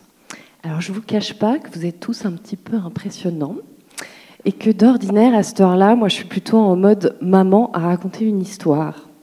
Donc, si vous êtes d'accord, pour nous aider à tenir notre pitch dans le timing incompressible de 10 minutes, on va procéder avec Angélique, comme si on vous racontait une histoire. Comme vous voyez là, j'ai 9 ans. Enfin, comme vous pouvez m'imaginer là, j'ai 9 ans. Je suis en CE2 dans une petite ville de Haute-Savoie. Et je me souviens très très bien de ma maîtresse. On est nombreux comme ça à avoir des souvenirs assez précis de certains enseignantes qu'on a pu croiser. Alors la mienne, elle nous reprochait souvent de lui taper sur le système. Je me souviens cette année-là du spectacle qu'on a fait tous ensemble pour le bicentenaire de la Révolution française. J'ai dû aussi faire de la conjugaison, des mathématiques, des tables de multiplication, mais ça je ne me rappelle pas trop. Ce que je ne savais pas, c'est qu'en même temps, à New York, se déroulait un fait historique, un fait sans précédent et qui me concernait au premier plan.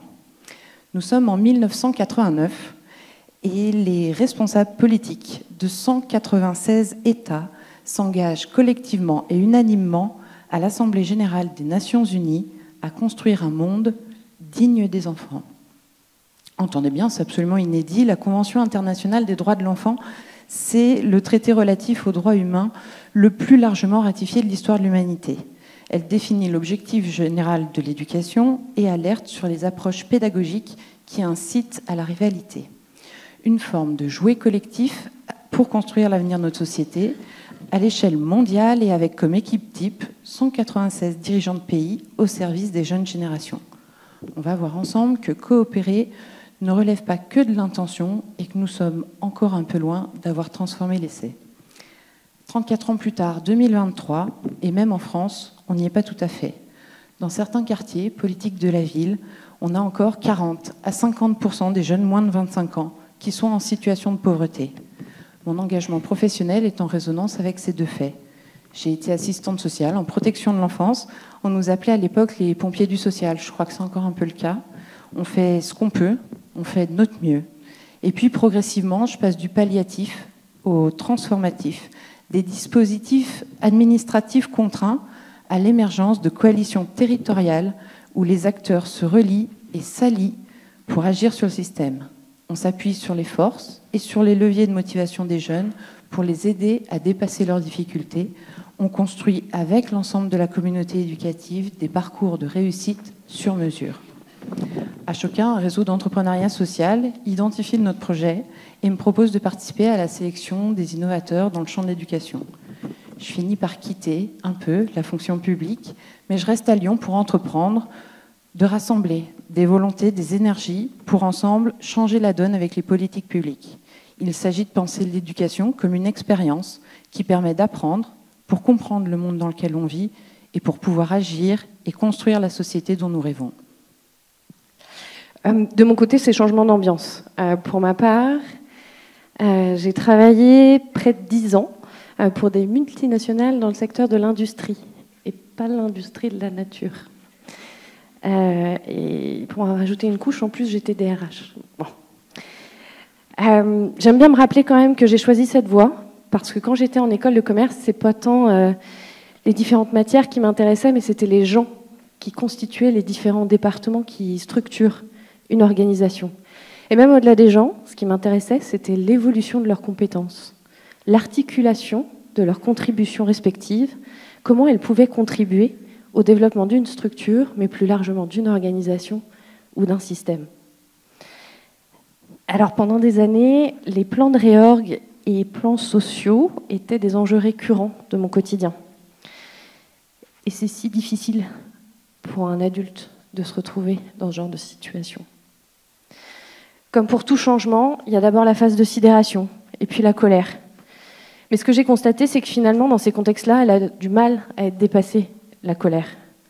Tant les personnes ont un manque de confiance en elles, un manque de certitude quant à la valeur de leurs propres compétences. Et quand on parle de leur capacité à apprendre, n'en parlons même pas. D'autant qu'on sait, peut-être, certains d'entre vous le savent, que certaines compétences ont une durée de vie qui n'excède pas 18 mois. J'ai fait ça pendant quelques années parce que l'entreprise dans laquelle je travaillais, ça me permettait d'accompagner les personnes avec cœur et inventivité. Ça me permettait aussi de travailler avec des acteurs extérieurs à l'entreprise, comme des collectivités ou encore des associations. C'était humain, malgré tout. Et puis un jour, l'entreprise a été rachetée. On m'a demandé alors d'arrêter de réfléchir, puis si je pouvais arrêter de me démener, d'ailleurs, ce serait pas mal. Et ce serait même encore mieux si je pouvais mettre mon cœur et mes émotions de côté. Du coup, ça a été l'étouffement, et puis la colère. Alors à l'époque, je ne savais pas du tout ce que je voulais faire. Tout ce que je savais, c'est que j'avais envie de contribuer autrement au développement des individus, d'agir davantage à la racine. Et c'est à ce moment-là que j'ai fait le choix d'aller faire un mécénat de compétences chez Ashoka France pour découvrir de nouvelles manières d'agir. Et donc, sans grande surprise, c'est effectivement dans cette ONG qu'on s'est rencontrés avec Tiffaine et qu'on a fait connaissance de manière ponctuelle. L'une était à Paris, l'autre à Lyon. Nos échanges étaient toujours passionnants, mais nous avions parfois du mal à nous comprendre. En fait, on ne parlait pas le même langage, on n'avait pas les mêmes perspectives. Pour rien simplifier, il y en avait une qui se focalisait sur les enfants et les jeunes et l'autre qui se focalisait sur les adultes. Nous sentions toutes les deux bien qu'il y avait une convergence qui n'était pas si éloignée, mais nous étions la démonstration vivante du choc des cultures entre la vie de l'administration et des politiques publiques et le monde économique. On débat, on rêve, mais on travaille chacune à nos projets respectifs, en parallèle l'une de l'autre, de façon cloisonnée. Et c'est au détour d'un voyage professionnel et d'une épopée qui nous a fait perdre le sens de l'orientation. Pour ma part, je ne l'ai jamais vraiment eu. Mais là, ça s'est vraiment confirmé. Une chose toute simple qui vous apparaîtra d'ailleurs un peu incongrue. Imaginez-vous le tableau, on était perdus, assis à un arrêt de bus, au milieu de nulle part, et dans un pays qu'on ne connaissait pas.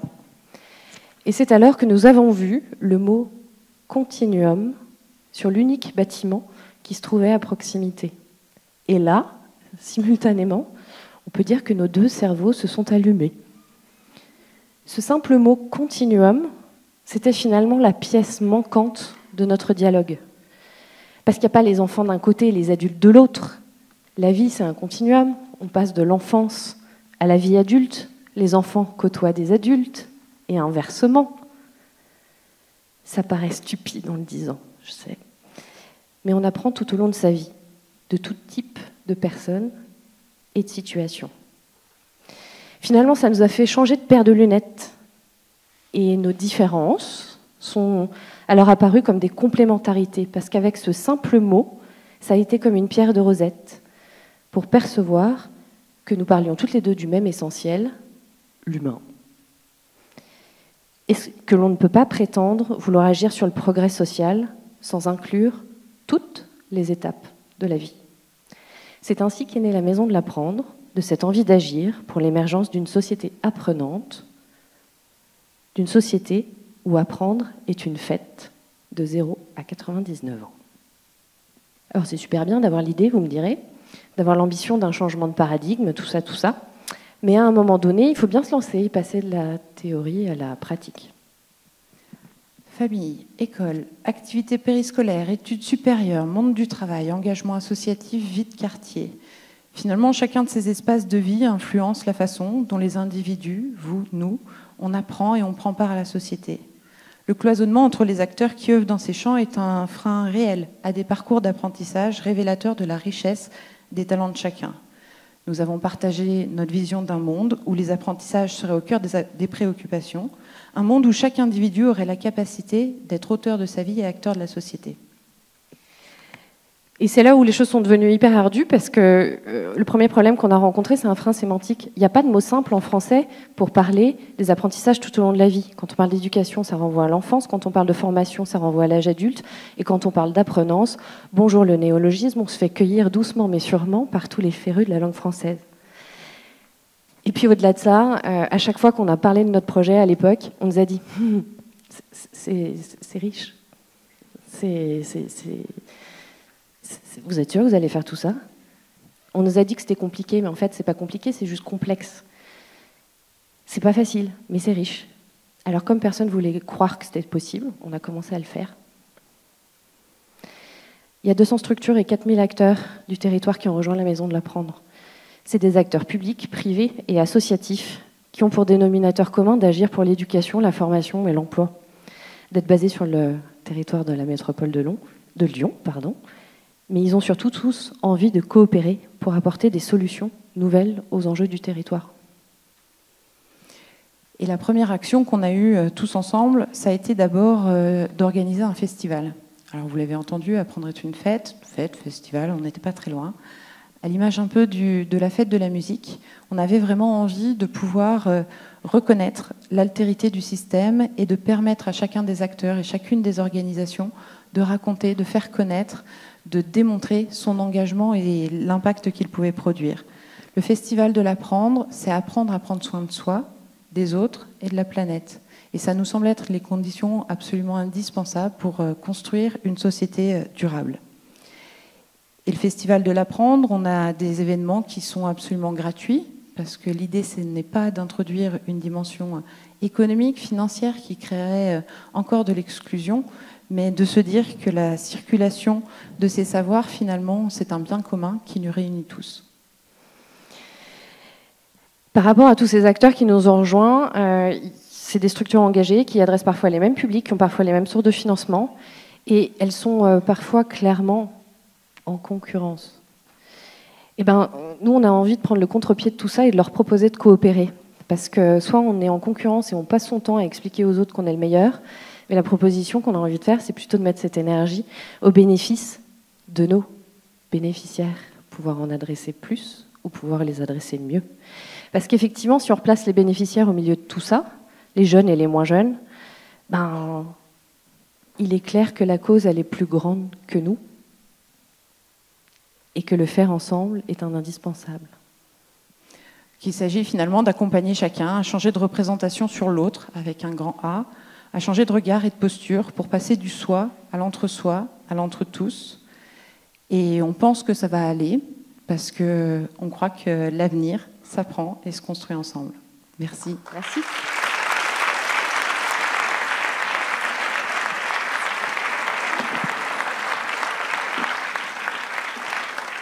Merci infiniment, Angélique et Tiffaine.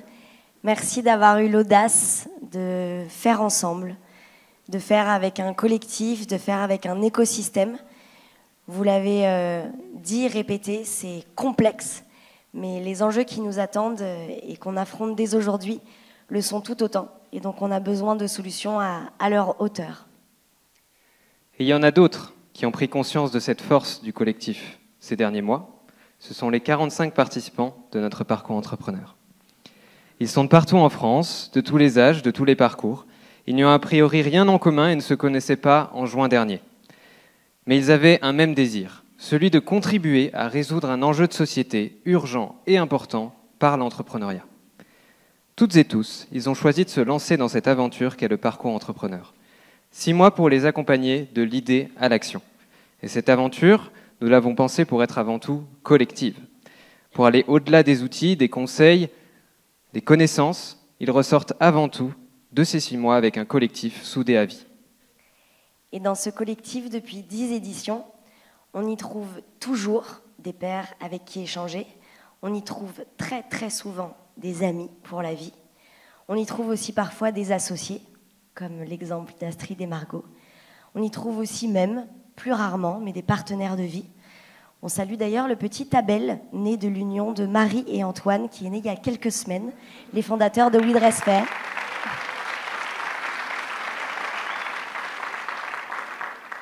Bref, vous l'aurez compris, ces 45 entrepreneurs incarnent mieux que personne cette force du collectif et cet optimisme pour demain. Alors je vous demande un tonnerre d'applaudissements pour les accueillir sur scène.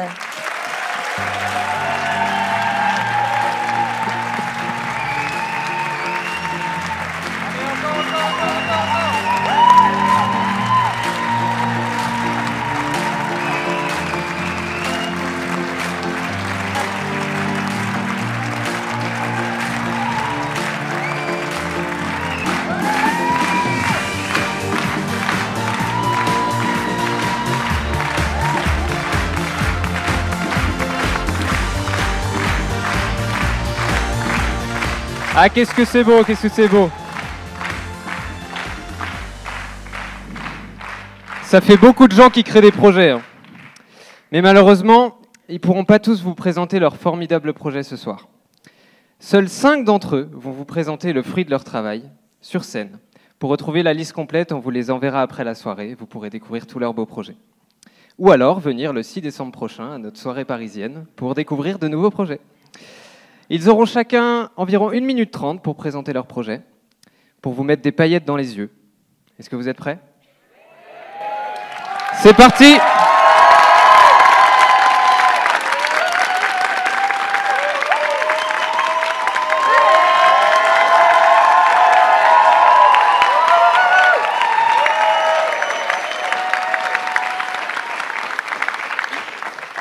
Bonsoir à tous. Je m'appelle Diane Diallo, j'ai 31 ans et j'ai 2 enfants. À chacune de mes grossesses, j'ai fait un petit peu le même constat. Pendant la période de la grossesse, j'ai été maternée, accompagnée, suivie, puis j'ai accouché. Je suis rentrée de la maternité et là, plus rien. Plus personne. Et pourtant, le postpartum, cette période qui transforme la tête, le cœur, le couple, le travail, la vie intime, la vie affective, les finances, ça n'a rien d'un après. C'est un commencement. Alors moi, cette expérience du postpartum, je veux la transformer. Je voudrais un postpartum qui soit l'expérience de pur kiff qu'on attend quand on voudrait avoir un enfant. Et pourtant, aujourd'hui, le postpartum, c'est un couple sur 2 qui envisage une séparation dans la première année de vie de leur bébé. Et la première cause de mortalité maternelle en période périnatale aujourd'hui, c'est le suicide. Alors moi, je voudrais créer un produit, un accompagnement sur mesure des jeunes parents postpartum. Je voudrais que chaque mère, que chaque père soit écouté, entendu, soutenu dans son histoire, selon ses besoins. Et aujourd'hui, cette solution, pour en dessiner les contours, j'ai besoin de vous. La première chose que vous pouvez faire ce soir, c'est la prochaine fois que vous irez visiter une amie, un beau-frère, une cousine, regardez-les, ses parents. Regardez mieux. Et si, d'ordinaire, le postpartum est un sujet qui vous touche, parce que vous l'avez vécu, parce que vous êtes maman, papa ou futur parent, eh bien, je vous invite à venir m'en parler, parce que votre histoire, elle m'intéresse. Et que pour créer ce produit idéal, ce produit qui a un maximum d'impact dans vos vies, c'est avec vous que je dois le façonner. Alors je vous invite ce soir à venir me suivre sur l'Instagram du projet Tout un village, parce qu'il faut tout un village pour élever un enfant. Et vous y trouverez un petit lien pour prendre rendez-vous avec moi-même et discuter de votre histoire. Je vous remercie énormément pour votre écoute.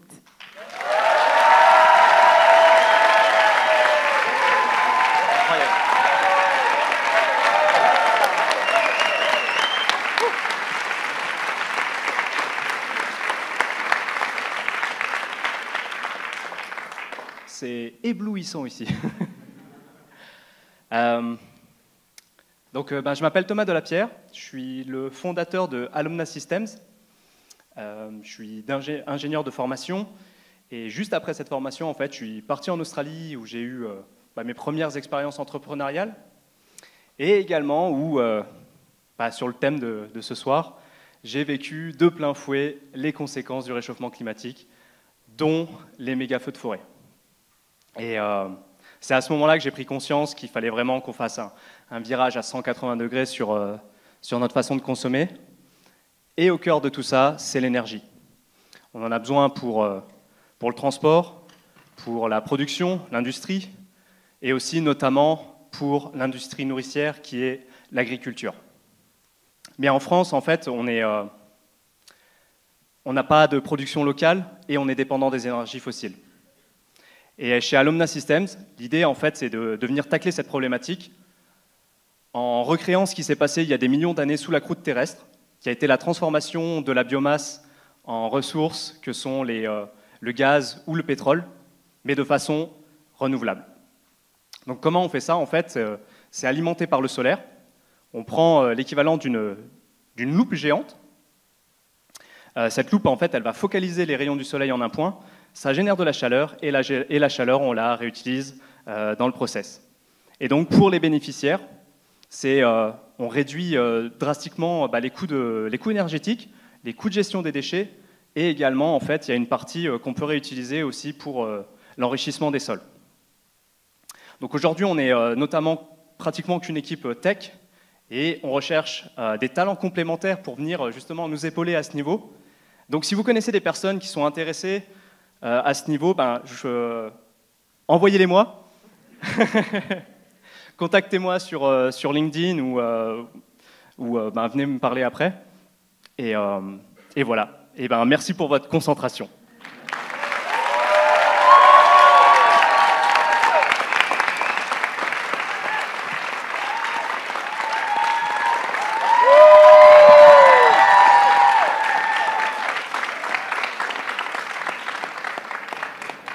Bonsoir, je m'appelle David Janton.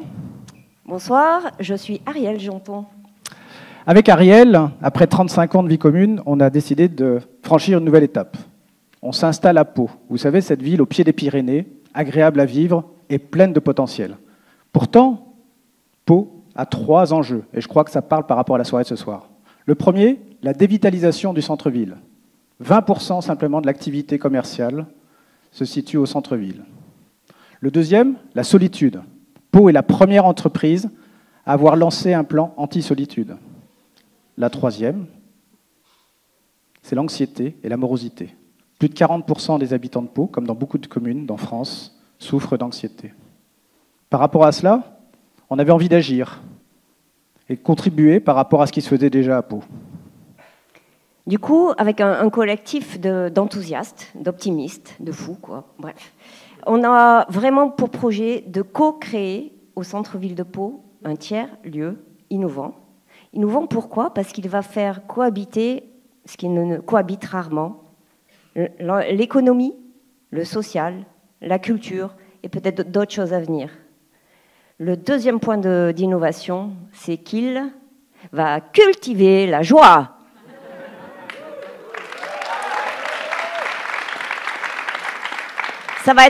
C'est un lieu hybride, ouvert à tous. C'est un lieu dans lequel on va faire des rencontres improbables et inspirantes. Pourquoi? Parce que les gens vont parler à partir de leurs passions et de leurs envies. Donc zéro effort, que du kiff. Le deuxième truc, ça va être un lieu d'inspiration, de curiosité, comme cet endroit est un lieu de curiosité et d'inspiration collective ce soir. Ça va être un lieu aussi d'expérimentation. On va passer du cérébral au fer pour que le fer transforme. Et dernier élément, ça va être un lieu de coopération. Bon, concrètement, ce lieu, il s'appelle Joya. Joya, ça veut dire joie en béarnais, pour la forme. Ça comprend quoi? Dans un premier temps, une résidence pour entrepreneurs et associations. Un lieu également pour pouvoir justement accueillir, si possible, toutes les expositions dans un espace événementiel. Un troisième lieu qui serait vraiment pour pouvoir une bulle, pour pouvoir se ressourcer personnellement. Et enfin, ce qui est indispensable dans un tiers-lieu, une cantine joyeuse et solidaire. Voilà, donc si ce petit projet pas utopiste du tout vous inspire, et que vous avez un ami, des amis, plusieurs amis, ou des amis d'amis à Pau, mettez-nous en contact. Et si aussi vous avez des expériences personnelles de tiers-lieux ou des références de tiers-lieux, envoyez-les-nous, parce qu'on a besoin de benchmarker pour performer. Merci. Merci d'avance.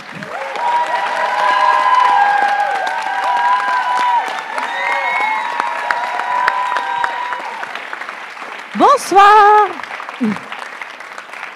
On voit pas grand-chose, tu avais raison Thomas, on voit pas grand-chose. Bonsoir à tous, bonsoir Lyon, je suis très contente d'être là aujourd'hui.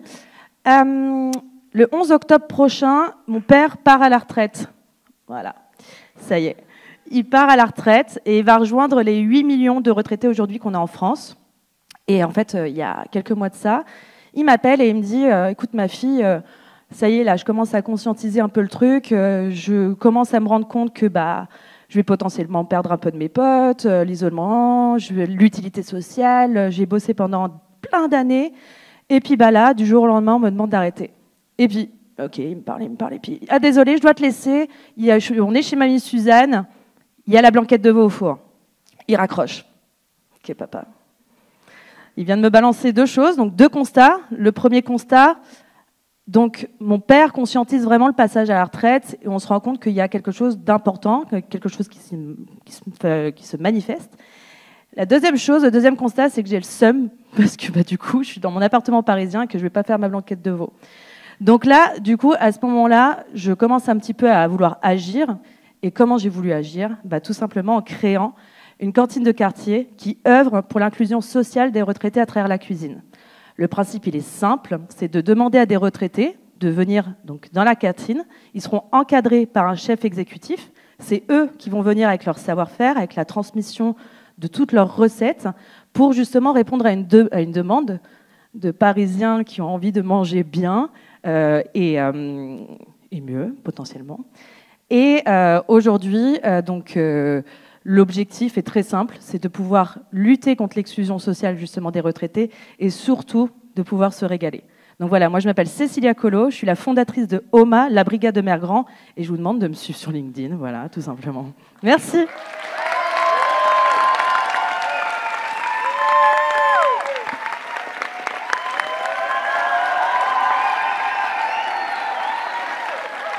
Bonjour à tous.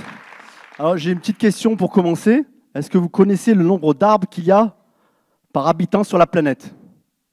Donnez-moi un chiffre. 83. Presque. 420, exactement. En ville, ce chiffre tombe à 11 arbres par habitant. Mon objectif à moi, Hicham Enakla, c'est d'augmenter le nombre d'arbres par habitant en ville. Pourquoi? Parce qu'aujourd'hui, on est de plus en plus soumis aux aléas climatiques, les canicules à répétition, et puis les inondations. Et je sais qu'à Lyon, vous avez eu à vivre cette période au mois de juin. Je me trompe? Dans le métro? En tout cas, j'ai vu des images, vous ne pouvez pas me mentir. Voilà.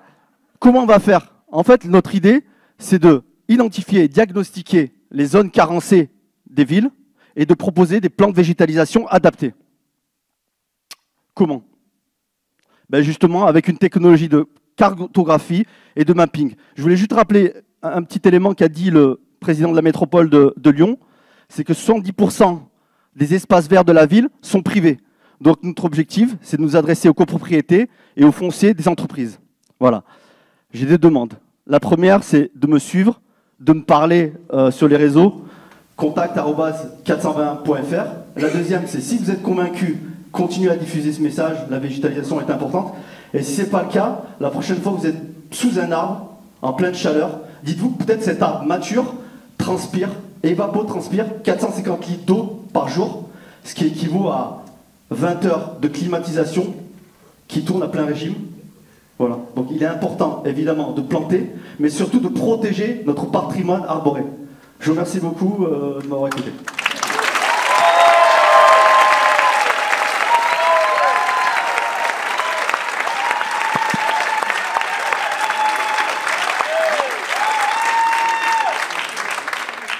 Hola María. Hola Sandra. Hola a todos. Hola a todos.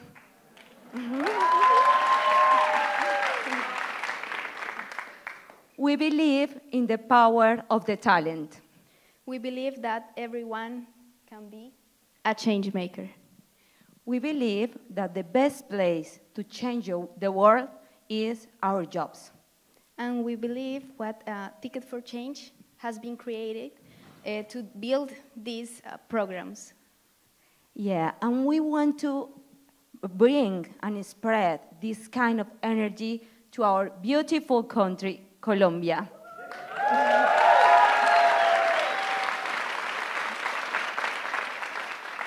That's why we are going to create with social entrepreneurs this pathway to transform our beautiful country. So, before to return to our country, we want to say, muchas gracias. Thank you so much for being believers. Yeah, thank you.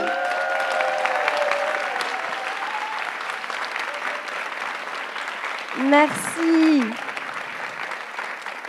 Merci infiniment pour les personnes qui ne comprenaient pas l'anglais ou l'espagnol.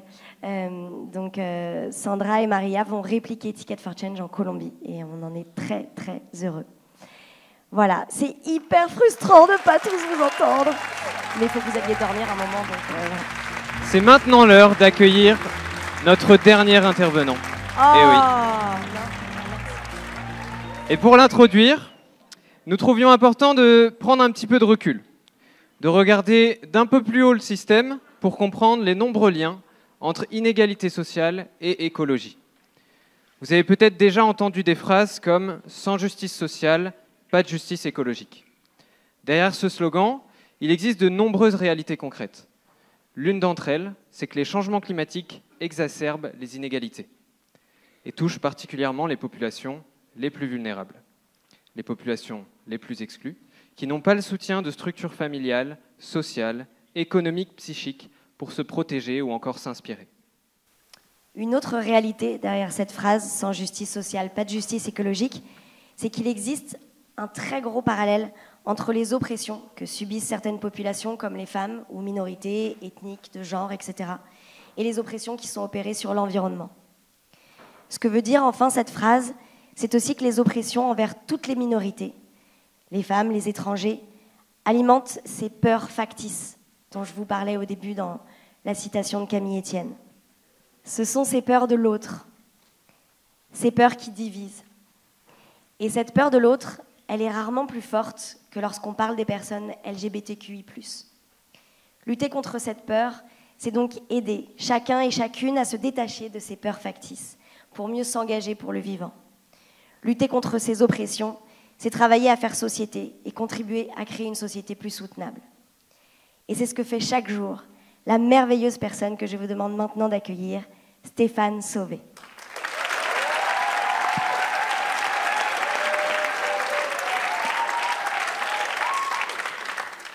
Je vous confirme, on ne voit rien.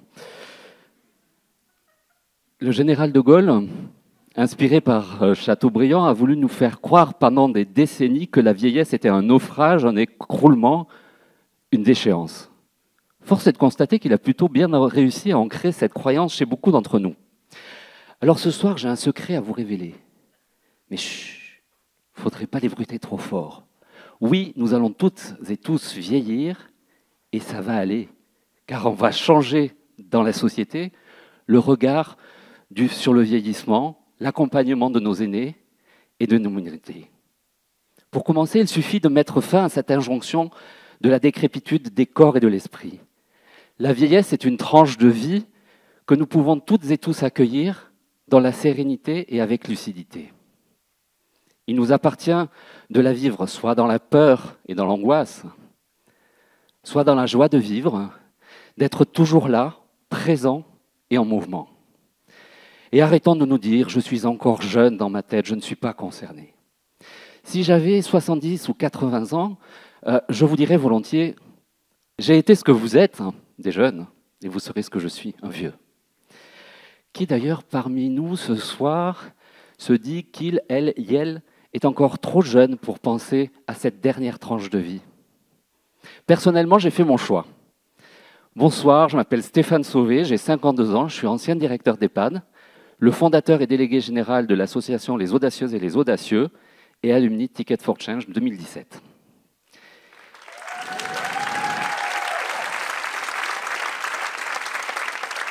Il y a 6 ans, j'ai donc décidé de changer de vie pour changer celle des autres. Aujourd'hui, nous avons tous conscience de la problématique d'isolement social des personnes âgées et des discriminations liées à l'âge. Par contre, certaines discriminations sont rarement associées aux seniors. L'homophobie ou la sérophobie. Vous savez, cette peur des personnes séropositives au VIH. Normal, me direz-vous, chacun sait que les vieux et les vieilles n'ont plus de vie affective et encore moins de sexualité. Alors pourquoi devrait-on parler de seniors LGBT ou de seniors vivant avec le VIH? Ça n'existe pas. Au fait, tout le monde est OK avec LGBTI, hein, lesbiennes, gays, bi, trans, intersexes. Alors j'ai une excellente nouvelle à vous annoncer ce soir parce que c'est entièrement faux. Oui, les seniors sont amoureux, oui, les seniors ont une vie affective et sexuelle indépendamment de leur orientation sexuelle ou de leur identité de genre, bien sûr quand ils ne sont pas seuls et isolés. Je suis certain que certains déjà d'entre vous se demandent pourquoi vieillir en tant que personne LGBT ou séropositive serait différent. Je vous rassure, leurs besoins sont exactement les mêmes que les personnes hétérosexuelles. Être en bonne santé, être socialement intégré, rester autonome le plus longtemps possible, avoir une bonne qualité de vie, prendre du plaisir, avoir des projets, continuer à rêver et à s'émerveiller. Ce qui différencie ces deux populations du reste de la population générale, ce sont leurs parcours de vie dans un environnement qui leur a longtemps été hostile et qui malheureusement continue à l'être encore trop souvent aujourd'hui. Quand vous vous êtes caché toute votre vie, il est fort probable que vous continuiez à le faire en vieillissant. Et ce n'est pas sans conséquence. Je vous propose quelques témoignages pour comprendre pourquoi, pour qui je me lève tous les matins. J'aime les femmes. Et si ma mère l'avait su, elle m'aurait mis dans un hôpital psychiatrique. Et ça, je ne voulais pas. À l'époque où je me suis mariée, nous étions tous, les homosexuels, considérés comme des malades dangereux pour la société.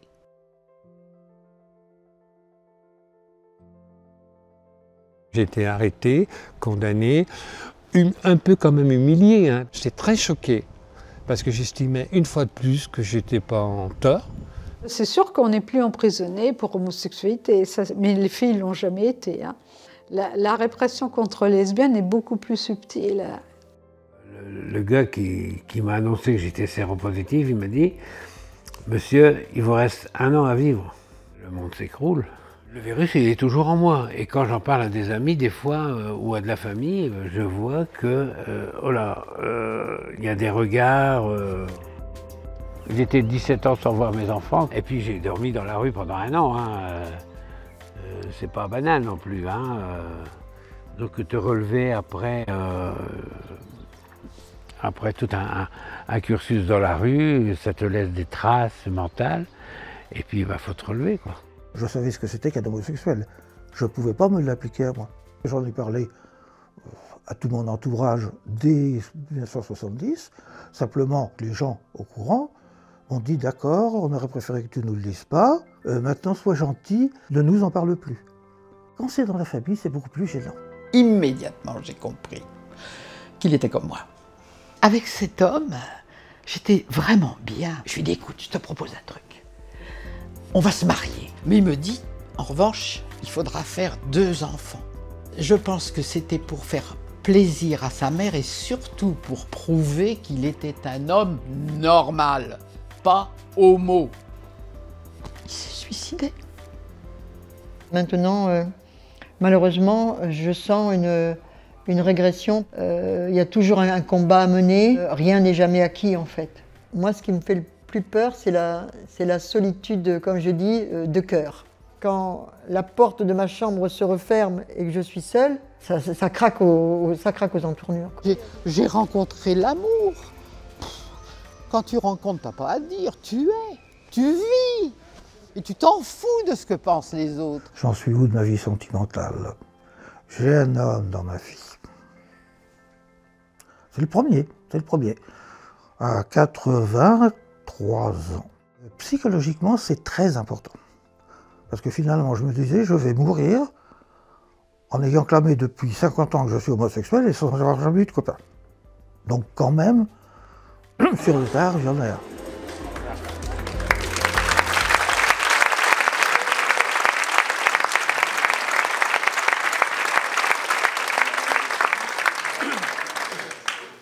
Aujourd'hui, en France, on compte 1 million de seniors LGBT, 50 000 seniors vivant avec le VIH.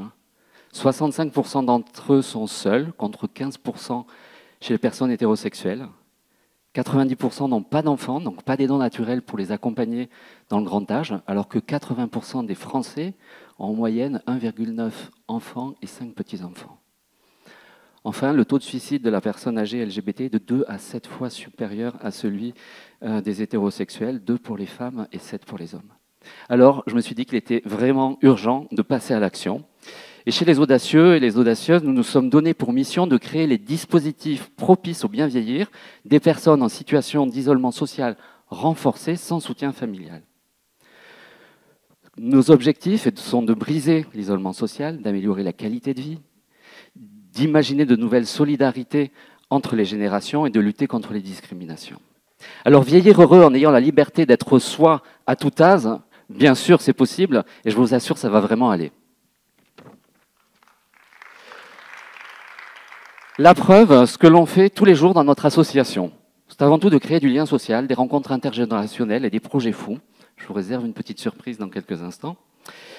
C'est aussi former le personnel en EHPAD à s'occuper de nos aînés en brisant les tabous autour de la vie affective et sexuelle des personnes âgées pour arrêter de considérer nos aînés comme des objets de soins. Mais c'est aussi le projet Maison de la diversité. Alors c'est quoi le projet Maison de la diversité? Je vous invite à fermer les yeux. Je vérifie.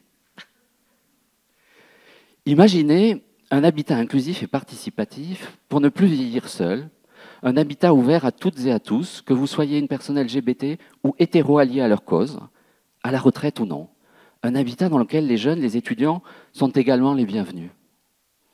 Imaginez un cocon, une bulle de bienveillance, d'entraide, de solidarité entre générations, entre voisins à l'échelle d'un quartier.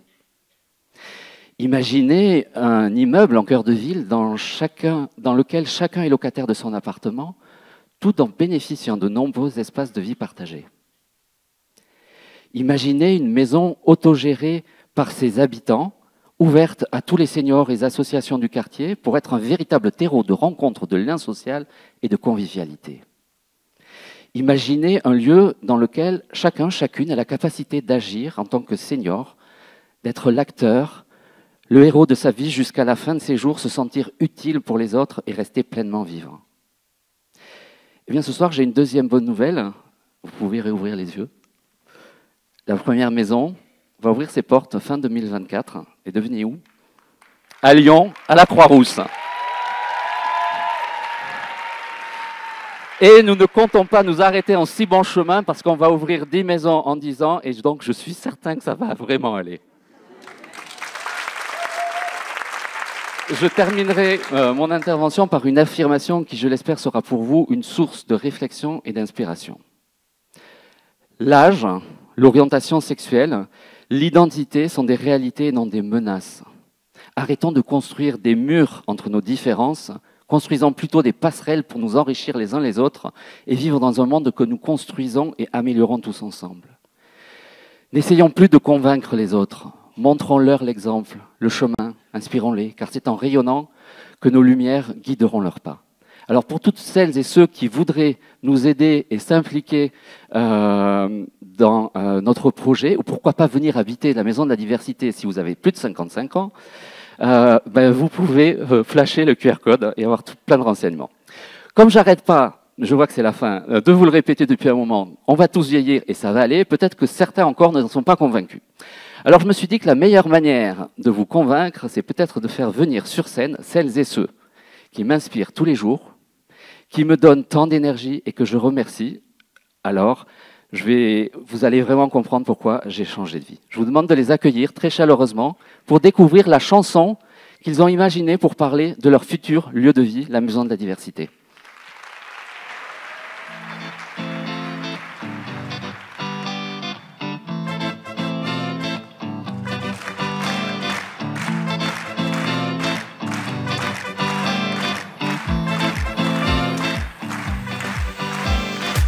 Ça fait longtemps que je vous attends, mes douces, mes vieux, vous mes enfants. Venez au chaud là dans mes murs. Vous ne mènerez plus d'une vie dure au milieu de notre cité. J'ai hâte de vous dorloter. Indépendant, pas isolé, mais aussi hétéro-allié. Vous cachez sous prétexte que vous aimez, c'est chez moi, chez nous, être ensemble c'est tout. Bienvenue dans la maison de la diversité, ce qu'on fait mieux en matière de solidarité. Pour étendre avec les qui ont tellement à donner dans vos enfants, que ça fait du bien. Bienvenue dans la maison de la diversité.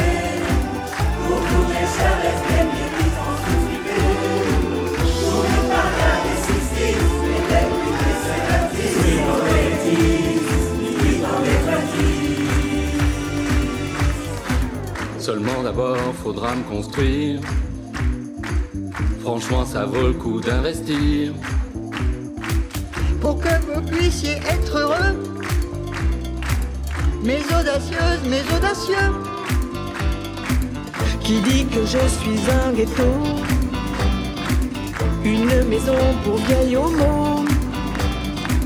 Quand on se sent bien sous mon toit, qu'on se sent utile, ça va de soi.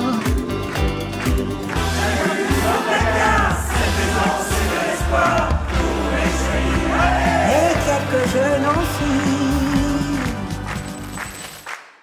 Merci, merci infiniment. Merci Stéphane, merci à vous tous. Vous pouvez rester avec nous. On va malheureusement conclure cette soirée, mais quelle belle manière de conclure cette soirée. Merci infiniment.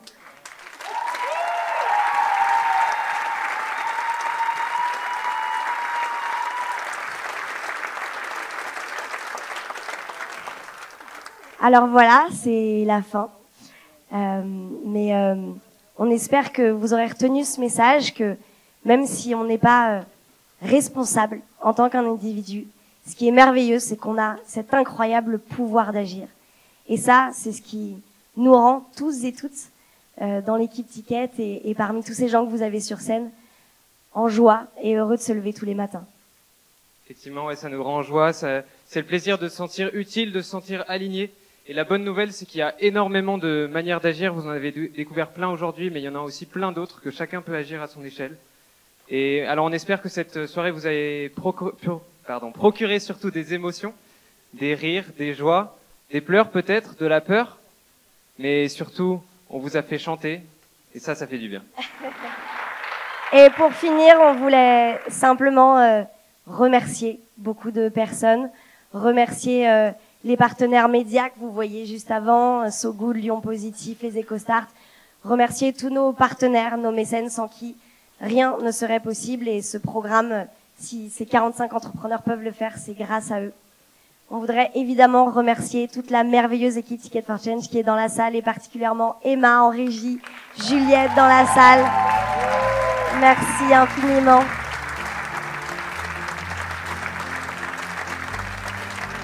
Merci à nos 45 entrepreneurs et surtout merci à vous de vous être déplacés. On sait qu'après le Covid, c'est pas toujours facile de faire venir les gens. Et là, on a été heureusement assaillis de demandes et ça fait très très très plaisir. Donc un grand merci à vous d'être là ce soir. Adèle, excusez-moi, je voulais juste, au nom de tous les 45 entrepreneurs, dire vraiment merci à ce merveilleux programme de Ticket. Donc j'aimerais qu'on fasse un grand applaudissement parce que c'est vraiment merveilleux ce qu'on vit. Et on vous souhaite à toutes et à tous une très belle soirée. Ça va aller, vous inquiétez pas, ça va aller. Merci.